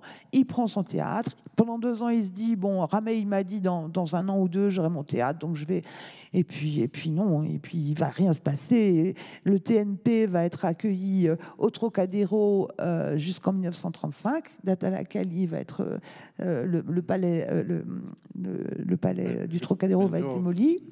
Et puis Gémier va rester directeur du TNP jusqu'à sa mort en 1933. Avec Gémier, à l'affiche, il y avait quoi? Alors, avec Gémier, à l'affiche, il y avait dans sa grande bonté, l'Assemblée nationale a ajouté à l'Opéra Comique et à la Comédie Française, obligés de donner des représentations, a ajouté l'opéra et l'Odéon. Donc, il y avait les 4 subventionnés qui étaient censés venir donner un coup de main à leur petit frère, qui était la 5e scène subventionnée. Et Gémier se dit, l'Odéon, quelle bonne idée, d'autant que il y avait la direction de l'Odéon était vacante. Il se dit, bon, bah, j'ai pas les moyens d'une troupe, mais je vais me créer une troupe. Je vais demander la direction de l'Odéon. Et il obtient la direction de l'Odéon. Il a Antoine. Alors là, il n'a plus Antoine. Il n'a plus Antoine. Voilà, il n'a plus Antoine. Il a l'Odéon et la jouissance de ce... il fait la programmation du Théâtre National Populaire et il joue à l'Odéon. Alors pourquoi il joue à l'Odéon? C'est parce qu'il a besoin d'une troupe pour jouer dans son Théâtre National Populaire. Et en fait, les pièces qu'il va créer à l'Odéon, il va essayer de les jouer pour le Théâtre National Populaire. Au Théâtre National Populaire, il va reprendre Le Marchand de Venise, il va reprendre La Mégère apprivoisée, voilà, il va reprendre Le Bourgeois gentilhomme. Sur cette affiche-là, il n'y a aucun spectacle signé Gémier. Non, c'est des spectacles Parce que qui si sont... on épluche, on a Tartuffe, c'est Comédie Française. Oui. Rigoletto, Coppelia, oui. C'est l'opéra. Ouais. Et puis, on a même des choses assez curieuses. Le Malade imaginaire, mais ça, c'est le dimanche en matinée. Mais ça, c'est... je sais pas. Le Luthier de Crémone. Oui. Et puis, il y a le cinéma. Puis, il y a Charlot. Oui, il y a le cinéma. Oui, il y a le cinéma. Alors... Donc, en fait, ce que va faire Gémier quand il sera à l'Odéon, c'est qu'il va essayer de faire en sorte que la troupe de l'Odéon, elle fonctionne selon le modèle de la troupe d'ensemble, ce qui n'est pas facile. Il va surtout remettre en scène tous les classiques pour les enfants des écoles qui viennent au TNP le jeudi en matinée. Et puis, il va continuer à monter de nouveaux auteurs et de jeunes auteurs. Voilà. Alors, là, je vous interromps un instant. On voit apparaître pour la première fois dans une graphie avec une typographie de l'époque les 3 lettres réunies. Oui. C'est la naissance de ce qu'on appelle aujourd'hui le logo du TNP, que Villard va refaire travailler sur un mode tout à fait différent. Mais c'est la première fois, en 1920, qu'apparaît ce logo. Et il avait quelque chose d'analogue pour le TNA, pour le Théâtre National Ambulant. On l'a vu, c'était l'espèce de petit bonhomme. Voilà, c'était le petit il y avait bonhomme. comme un masque. Oui, c'est ça. Voilà, c'était le petit bonhomme, oui. Alors, Donc, Gémier devient donc directeur du TNP. Et là, il se dit, il faut absolument que j'ai une Seine potable, quoi. Et la préfecture de police lui dit, oh là là, mais si vous voulez une Seine potable, il va falloir faire des travaux, monsieur Gémier. Et avec quel argent, je vous le demande bien. Eh bien, l'État dit, bah, débrouillez-vous, hein, c'est vous qui voulez faire du théâtre aussi, hein, c'est pas nous. Et donc, voilà, Gémier qui va faire des travaux pour son théâtre. Et ça va le mettre en colère parce que pendant que lui fait des travaux et que donc le TNP est obligé à un grand relâche, et bien pendant ce temps-là, le concessionnaire, il loue quand même à des ballets, à des concerts et à des matchs de boxe. Donc il se passe des choses au Trocadéro pendant que lui, il ne peut pas tourner, il ne peut pas jouer, enfin il ne peut pas faire jouer pour le TNP. Et donc le TNP, il va être directeur jusqu'en 1933, mais en fait il y a 3 périodes au TNP, d'abord de 1920 jusqu'en 1926, où il va passer, je dis, de l'euphorie à la désillusion. En 27-28, ça va être le sursaut. Et puis après, il va abandonner les affaires courantes à Fortier pour se consacrer exclusivement à l'international du théâtre. Et bon, voilà. Mais moi, j'aimerais bien qu'on parle un peu de l'euphorie, parce que pendant sa période de l'euphorie, en fait, il va mettre en place tout ce que après-guerre, tout ce qui va fonctionner après-guerre. Notamment, alors, il faut bien comprendre que pour Gémier, le Théâtre national populaire, c'est un théâtre-palais vers lequel converge toute la société civile. C'est une entreprise coopérative. C'est-à-dire que le théâtre, c'est le lieu de tous. Et donc, il ne va avoir de cesse que de former, de constituer un public d'habitués. Alors lui, il appellera ça les abonnés, et les propagandistes, c'est-à-dire des gens qui vont faire en sorte que peu à peu, toute la société civile va se retrouver dans son théâtre. Alors comment il va faire ? D'abord, il y a évidemment une politique d'abonnement, mais il y a aussi des tournées. Alors, il y a une structure qui reste affectée au Trocadéro, et puis il y a une structure qui est itinérante, qui va dans les banlieues et qui va jouer un peu partout en banlieue. C'est ce qu'il appelle ces tournées de propagande. L'idée, c'est que voilà, les gens qui viennent voir le spectacle du TNP dans leur quartier, ils aillent ensuite au Trocadéro. D'ailleurs, je profite de ça pour dire que le théâtre Firmin-Gémier d'Antony, il a été baptisé du nom de Firmin-Gémier parce que le maire d'Antony de l'époque, quand il était petit, il avait vu Gémier jouer. Il avait vu dans une salle de quartier. Dans les années 30. Voilà.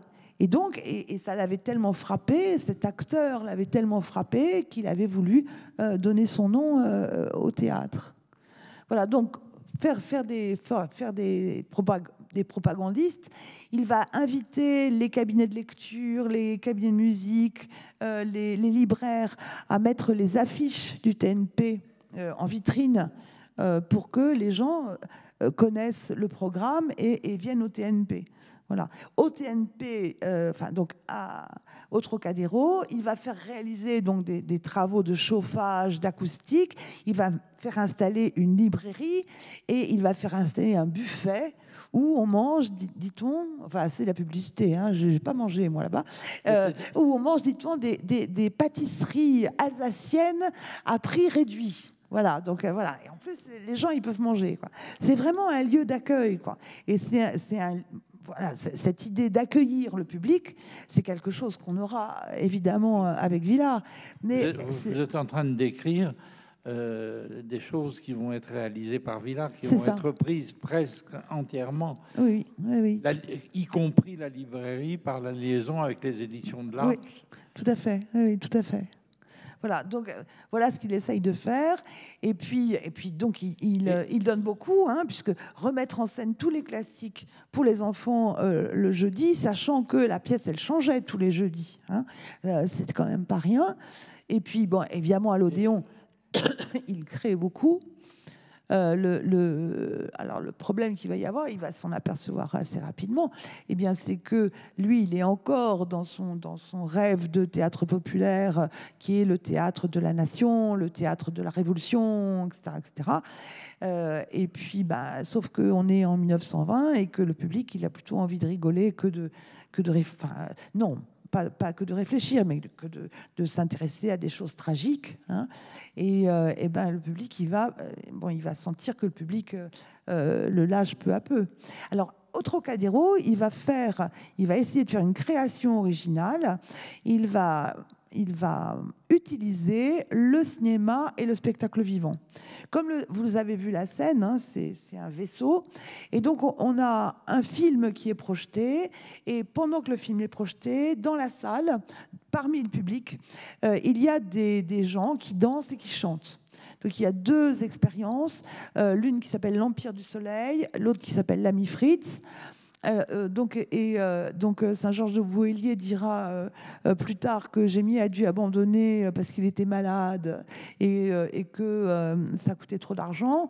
En réalité, le public adhère pas du tout à cette formule. Ça ne marche pas. Le même public qui, dans le même temps, plébiscite l'Arlésienne ou plébiscite l'Ami Fritz. Quand l'Arlésienne est jouée par l'Odéon, il y a foule. Au Trocadéro, ou quand l'Ami Fritz est joué par la Comédie Française, il y a foule au Trocadéro. Mais là, ce type de représentation avec du cinéma et du spectacle vivant, ça marche pas. Donc Gémier arrête. Et donc voilà. Et Gémier va s'apercevoir petit à petit que, le public, le lien avec le public est rompu. Et pour lui, c'est grave. Oui, pardon. Le lien avec le public, est-ce exact qu'il a inventé ce bulletin de liaison qui s'appelait Bref? Alors, il a fait un journal qui s'appelle Le Journal pour tous. Voilà, il y a un journal qui paraît à partir de 1924, qui est offert à chacun des abonnés et qui s'appelle Le Théâtre pour tous, qui s'appelle pas Bref, qui s'appelle Le Théâtre pour tous. Voilà. Il va falloir creuser l'origine de Bref que Villard a repris plus tard. Oui. Et donc voilà, cette rupture du lien, elle est dramatique pour lui parce que il pensait que ses origines, on revient à l'origine, hein, que grâce à ses origines, il était capable de sentir si une œuvre allait ou non captiver la foule, c'est-à-dire captiver le public, quel qu'il soit. Et c'était vrai. C'était tout à fait vrai, parce que Papillon, il l'a créé au Théâtre Antoine, La Rabouilleuse, il l'a créé à l'Odéon, il les a emmenés dans les wagons du Théâtre National Ambulant, et ça a très très bien marché. De la même façon, La Mégère apprivoisée, il l'a créé à Lyon, et puis il l'a reprise surtout à la Comédie Montaigne. Ça a été... Ou Shylock, le Marchand de Venise, il l'a créé à Antoine, il a joué La Mégère, il a joué le Marchand de Venise au Trocadéro, et ça a été un vrai succès. Donc il avait effectivement un lien très fort avec le public. Et voilà, vers 26, il perd ce lien, et en 27-28, ça va être ce que j'appelle le sursaut. Il va inviter des jeunes auteurs à l'Odéon et au Trocadéro. Il va mettre en scène une féerie pour Noël au Trocadéro. Il va inviter le théâtre artistique de Moscou au Trocadéro. Et surtout, il va participer aux tournées de propagande. Et dans les tournées de propagande, il va jouer justement le procureur Allers et la bataille. Et donc, il essaye de retrouver le lien avec le public. Vous venez de dire qu'il a invité le théâtre d'art de Moscou, le fameux théâtre de Tchekhov et Stanislavski. Il est donc déjà il annonce ce que seront les grandes tentatives de théâtre de l'Europe. Absolument, tout à fait. Est-ce qu'il a fondé quelque chose? Gémier, c'est le premier artiste français à avoir renoué avec les créateurs allemands après la guerre de 14. En 1921, il est allé en Allemagne, il a essayé de renouer avec ses camarades allemands. Effectivement, il a essayé de constituer un syndicat international des créateurs et des artistes, toutes disciplines confondues, et une académie artistique. Ça s'appelle la Société universelle du théâtre. Il la fonde en 1926. Et cette Société universelle du théâtre, chaque année, elle a, dans une ville d'Europe, elle a un congrès, elle fait une exposition, et puis elle fait un festival. Et c'est à ça qu'il va s'atteler à partir de 26. J'ai trouvé, chez un bouquiniste de Hambourg, j'ai trouvé un gros cahier qui est le compte-rendu, qui sont le protocole d'un congrès de cette fédération, oui, où Gémier est à toutes les pages, en frac, oui, absolument majestueux, oui, oui, avec Aristide Briand, oui, et avec tous les théâtres d'Europe. L'intérieur est classé pays par pays, oui, oui. et on a le mieux du théâtre européen réuni à Paris. Oui, évidemment, son idée, c'était un projet artistique, bien entendu, puisque lui, ce qu'il envisage, c'est que les créateurs européens dialoguent et que l'art nouveau, l'art de demain, il se construit dans ce dialogue-là. Mais vous comprenez bien que c'est aussi un projet politique. Il s'agit de sauver la paix. Il s'agit avant tout de sauver la paix, quoi. Voilà. Donc là, on va le voir en 1900. Voilà, on le voit en 1930. Il démissionne de l'Odéon en 1930. Donc, il travaille pour la Société universelle du théâtre. Il continue à administrer le Théâtre national populaire. Et puis, il va faire du cinéma. Il va se tourner vers le cinéma. Il va tourner plusieurs films, dont le Simoun, qu'il va adapter. Donc, il va réaliser le Simoun d'après une pièce qui a eu beaucoup de succès à la Comédie Montaigne. Oui, de Le Marchand. Voilà. Et puis, enfin, d'autres films. Et c'est intéressant qu'il ait fait la mise en scène de théâtre. Oui. Jouer le rôle principal. Oui, c'est ça, oui. Et parallèlement, plus tard, le tournage cinématographique. Oui. Et il a tourné, me semble-t-il, j'ai un cahier de la petite illustration avec des photos bistres très, très, très belles, avec une grande qualité photographique. Et il me semble qu'il a tourné à Tamanrasset. Oui. Qu'il a tourné dans le sud algérien ou absolument. Au Sahara. Il a tourné le Simoun. Oui, c'est ça. Ça, j'aimerais bien. Je me demande toujours quelle impression ça pouvait donner lorsqu'il était sur scène. Et on a des traces cinématographiques. Oui, on a aussi quelques enregistrements audio. Moi, j'ai par exemple un disque de Blanchette, voilà, où on l'entend, mais on l'entend, voilà. Mais c'est le on a quelques disques, ces disques qu'on appelle shellac. Oui. Et il y en a même un qui était destiné à être enterré. Alors ça, c'était un truc très incroyable. Oui, ça c'est un truc incroyable. Oui. Ils ont enregistré des artistes de l'opéra et ils ont fait des disques de ces enregistrements et ils les ont mis dans des sarcophages dans les caves de l'opéra pour garder la mémoire des voix de cette époque. Et qui devait être ouverte un siècle plus tard. Oui, c'est ça. Et c'est Gémier qui fait le discours de ça. Donc là, on est à la veille de sa mort. Voilà, et on est en 1930, il va mourir en 1933. Et voilà.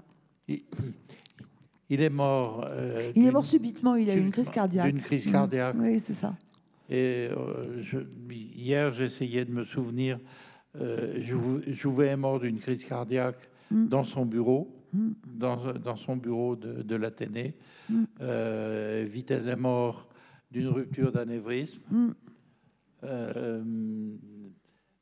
Villard est mort, pas sur la scène, mais Il s'est endormi et il ne s'est pas réveillé, Jeannot. C'est pas pareil. Voilà. Donc, ce que je veux dire, il meurt, simplement... le TNP, ça c'est déjà très effiloché. Oui, oui, ça c'est très effiloché parce que, en fait, ça devient... Enfin, lui, il administre. C'est-à-dire en plus, ça tombe bien parce que c'est Émile Fabre qui dirige la Comédie Française, c'est un copain à lui. Donc, il dit aux subventionnés, bon, ben voilà, on va programmer ça, ça, ça, et puis il faut que ça soit créé depuis très peu de temps chez vous pour que ça passe au Trocadéro. Ça, c'est un impératif qu'il se fixe. Voilà, donc il administre, mais bon, il délègue beaucoup. Il délègue beaucoup les affaires courantes. Donc, oui, comment va se passer, il meurt en 1933, comment va se passer le pointillé qui nous mènerait jusqu'à Villars en 1951? Alors, c'est un peu compliqué. C'est un pointillé complexe, oui, mais il y a ses collaborateurs qui sont... Oui, voilà. Mais en même temps, quand le théâtre va fermer en 1935, le théâtre... Bon, parce que le lieu est démoli. Après, donc, c'est Abraham... Il est démoli parce qu'une exposition chasse l'autre. C'est ça. Il est démoli pour qu'on construise... L'exposition de 1878 disparaît. C'est ça. Et remplacé par l'exposition de 1937. On va faire celle de 1937. Voilà, c'est ça. Et donc, il faut un nouveau lieu. Et puis après, voilà, il y aura Abraham. Après, il y aura Aldebert qui a joué pour Gémier. Mais le nouveau théâtre de Chaillot, qui remplace le Trocadéro, qui est troglodyte, qui est plus enfoncé dans la colline, oui. il devait être inauguré avant-guerre. L'a-t-il été? Je ne sais pas. Je crois qu'il n'a pas été inauguré. Je ne sais pas. Je sais qu'il y a eu des spectacles qui ont été donnés pendant la guerre dans ce lieu. Je ne sais pas quel était son nom. Ça ne devait sûrement pas être Théâtre National Populaire. Son co-directeur à l'Odéon, Paul Abraham, a assuré la continuité en pointillé. Mais Paul Abraham était en danger dès l'instant où les lois anti-juives de Pétain ont été prises. Et Paul Abraham a réussi à quitter la France ou à disparaître dans la clandestinité en temps utile.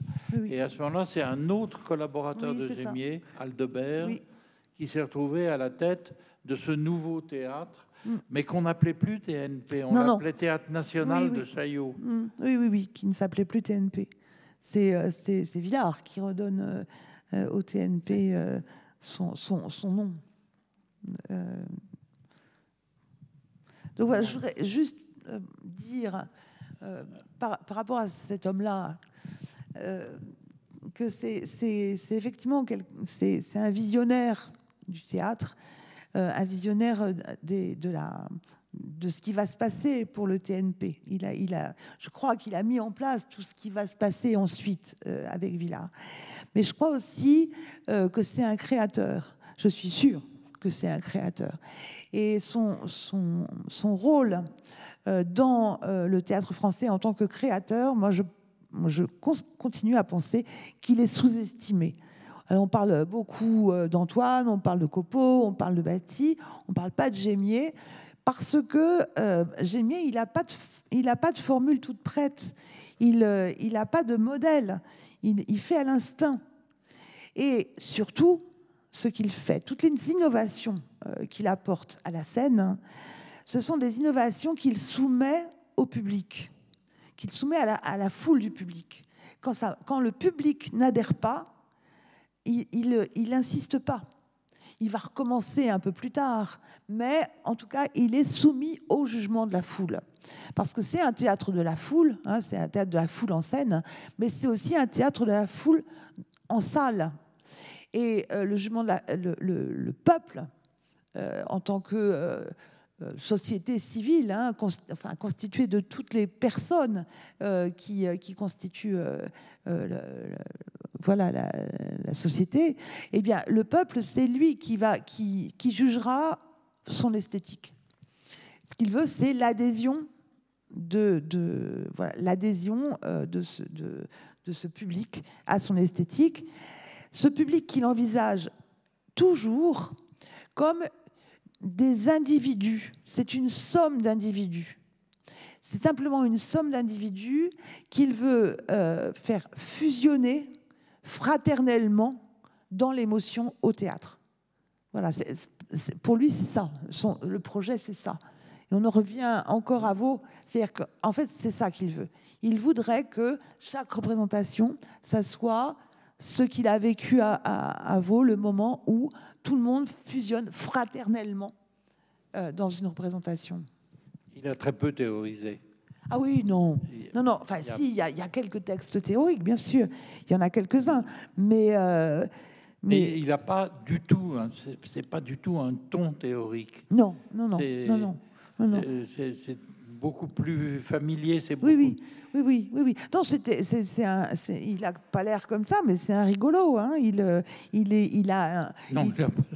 Non, là, il a pas l'air rigolo, mais en vrai, c'est un rigolo. Il parle de façon assez amusante. Il a toujours plein d'images. Enfin, voilà, c'est un langage très titi parisien. Hein. Les effigies qu'on possède, il y en a au moins 2 coulées dans le bronze, où il a un profil romain comme ici. C'est ça. Il y a dans les buissons du square municipal d'Aubervilliers une stèle avec une muse dénudée qui lui tend une couronne de laurier. Et dans la stèle, il y a un médaillon en bronze de profil où c'est exactement ce qu'on voit là. Et puis il y a le buste qui est près de la salle Gémier, dans le Théâtre national de Chaillot, qui est également un buste impérial, où c'est Jules César. Oui, c'est ça. Pratiquement. Oui, puis vous avez évoqué au moins 2 fois ou 3 fois la Rabouilleuse. Oui. Et il y a 2 jours, le directeur des théâtres et des spectacles, Christopher Miles, a évoqué le temps où il était administrateur général de l'Odéon, et où dans l'Odéon, il circulait, il y a un grand tableau, et il y avait cet immense tableau de Anquetin, de Gémier, faisant un peu penser au Javert de Victor Hugo. C'est tout à fait ça, oui. Avec cette énorme haute forme. Oui. C'est un tableau de Anquetin, Anquetin que j'ai évoqué tout à l'heure, qui avait peint des toiles de fond pour Le Marchand de Venise. Donc, on a quelques effigies de Gémier comme ça. Oui. Bon, eh bien, vous nous avez dit 1000 et 1000 choses.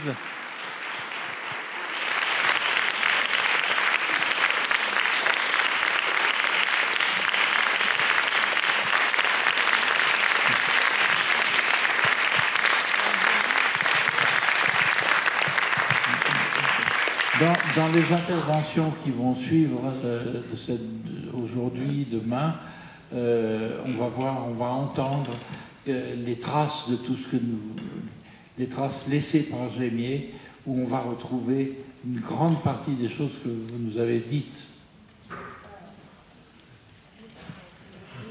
On fait un rituel de questions. Oui, est-ce que vous avez des questions?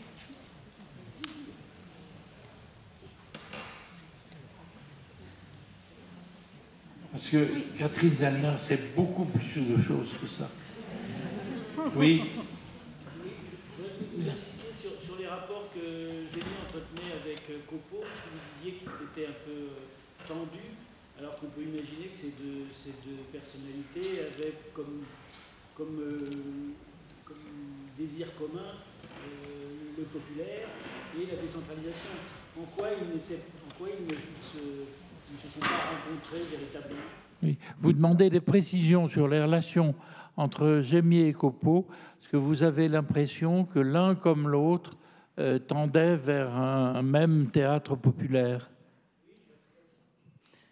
Alors, je crois qu'ils ne tendaient pas vers le même théâtre populaire, que Copeau et Gémier ne tendaient pas du tout vers le même théâtre populaire.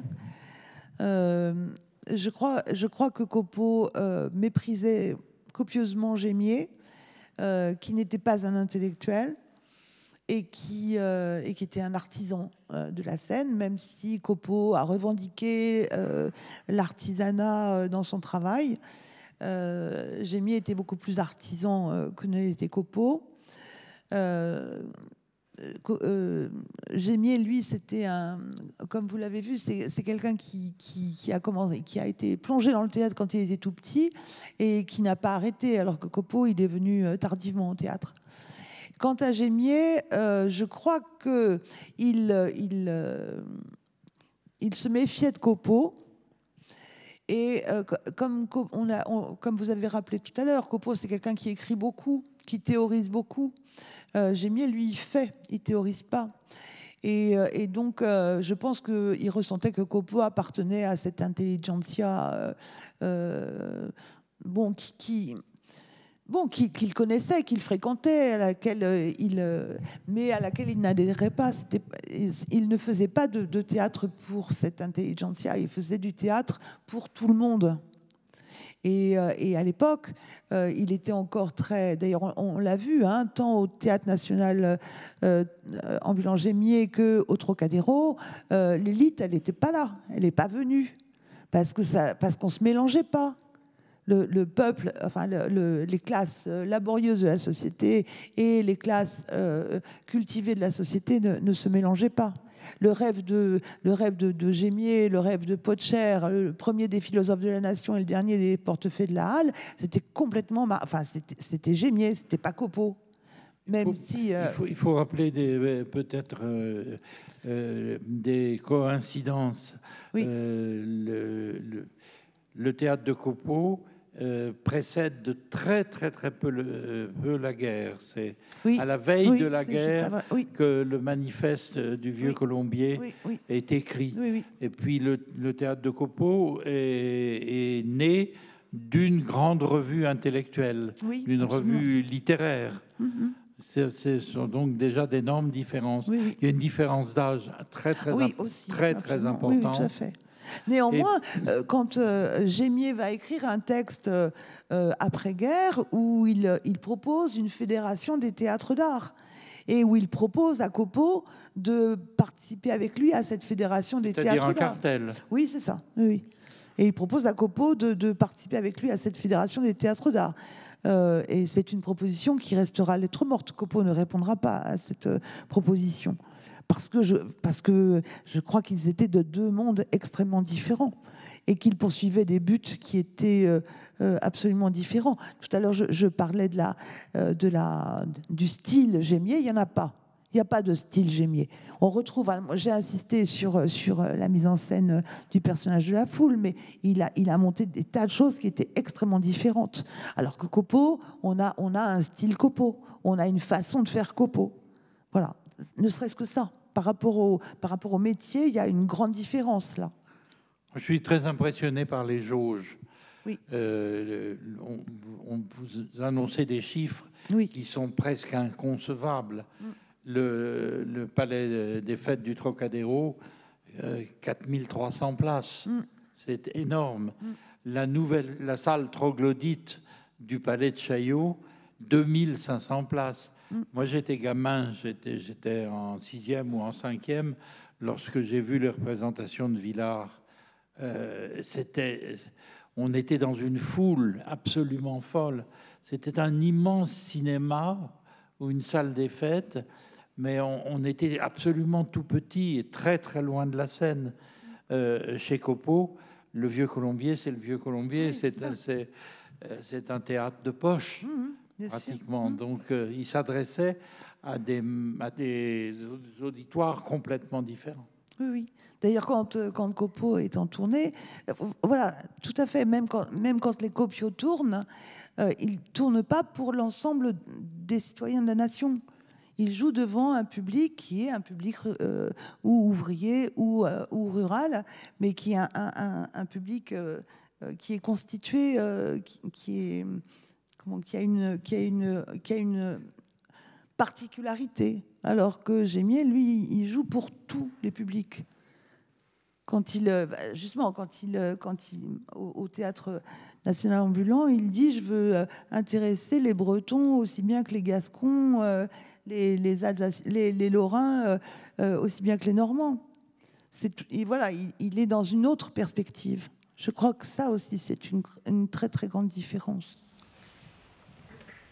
Est-ce que j'ai répondu ?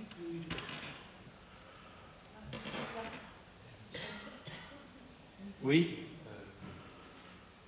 Dans l'évocation de Gémier, vous avez parlé souvent de vos troupes, quels que soient les lieux où Gémier travaillait, vous avez toujours évoqué la notion de troupe. Est-ce que réellement Gémier avait autour de lui une équipe artistique, technique, et avait fondé une troupe qui le suivait dans ses différents projets? Oui, tout à fait. La deuxième chose, je suis effaré par les distributions.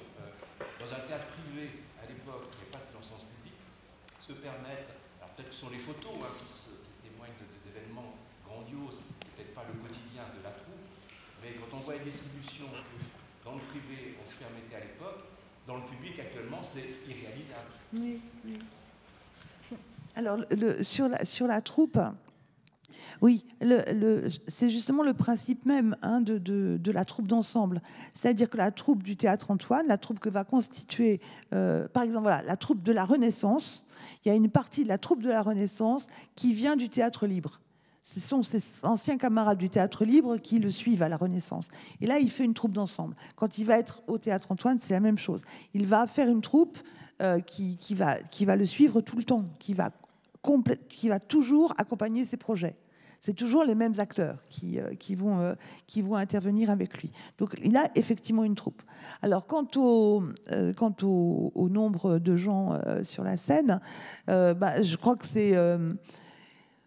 au Théâtre Antoine, quand il a joué au Théâtre Antoine, là, on a l'impression qu'il y a beaucoup de gens. En fait, je crois qu'il y a 50 personnes sur la scène. Oui, c'est beaucoup.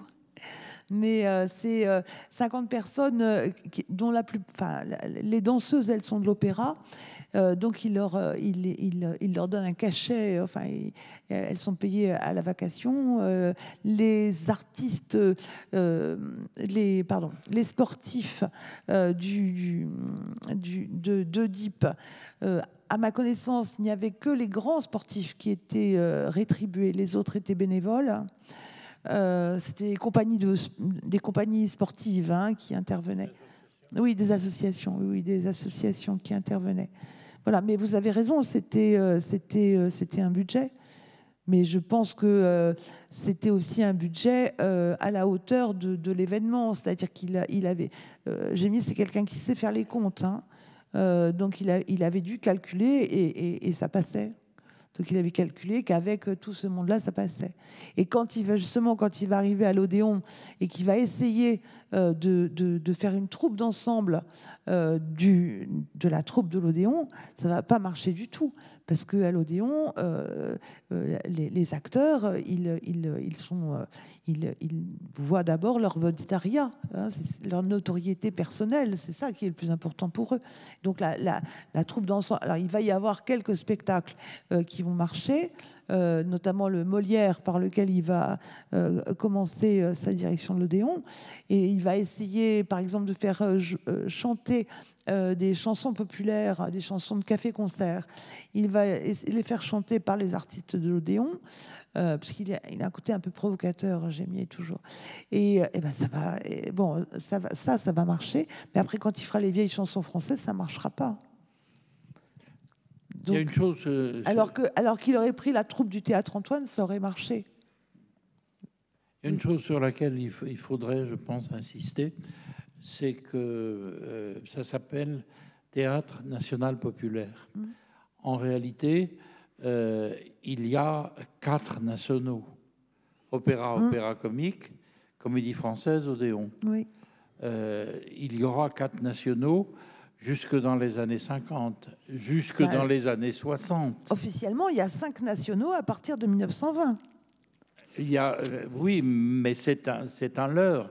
Oui. Le mot national, l'adjectif national, il faut, dès l'instant où on commence à éplucher les choses, on va trouver diverses strates de sens, dont certaines sont géographiques, la décentralisation, dont une autre couche de sens, c'est le statut économique, en réalité, de réel national, c'est-à-dire une gestion directe de l'État avec l'assurance des subventions. Il y a 4 nationaux. Il faut attendre la crise de 1972 pour que le TNP, le Théâtre National Populaire, devienne un théâtre d'État. Il y a toujours un unique théâtre national, c'est celui de Strasbourg.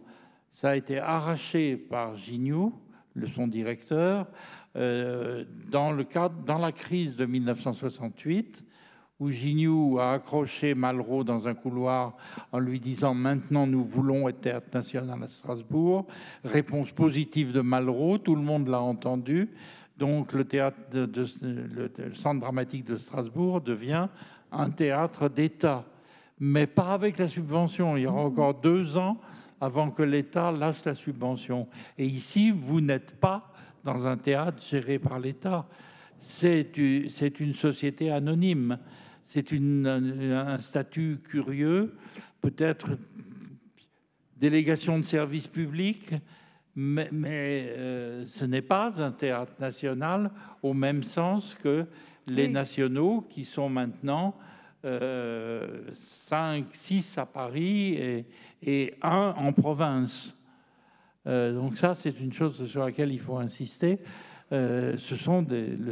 Le Théâtre National Populaire a été une entreprise privée, et quand il y a eu la rupture, d'une certaine façon, l'histoire, vous l'avez dit très clairement, le TNP, au moment de la mort de Gémier, a déjà perdu toutes ses qualités.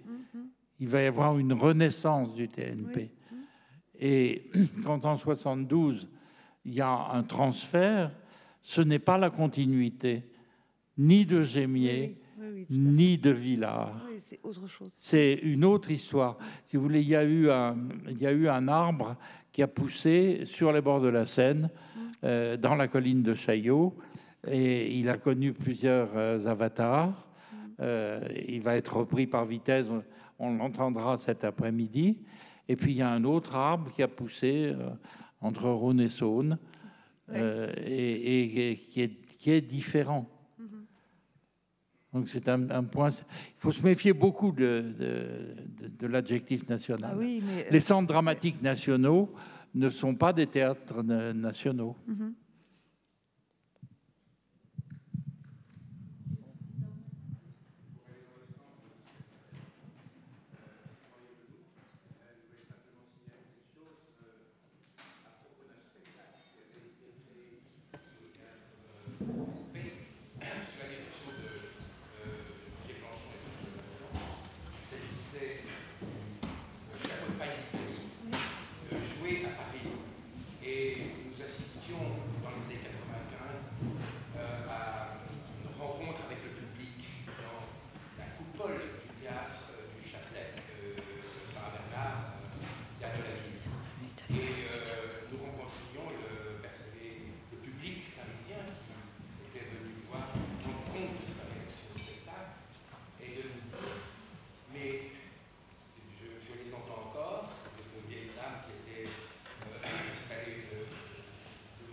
Vous avez qualifié Firmin Gémier de grand oublié de l'histoire du théâtre et également de héros AUT, de héros du théâtre populaire. Je pense que leur passé nous a aidés à comprendre ça. Merci. Merci.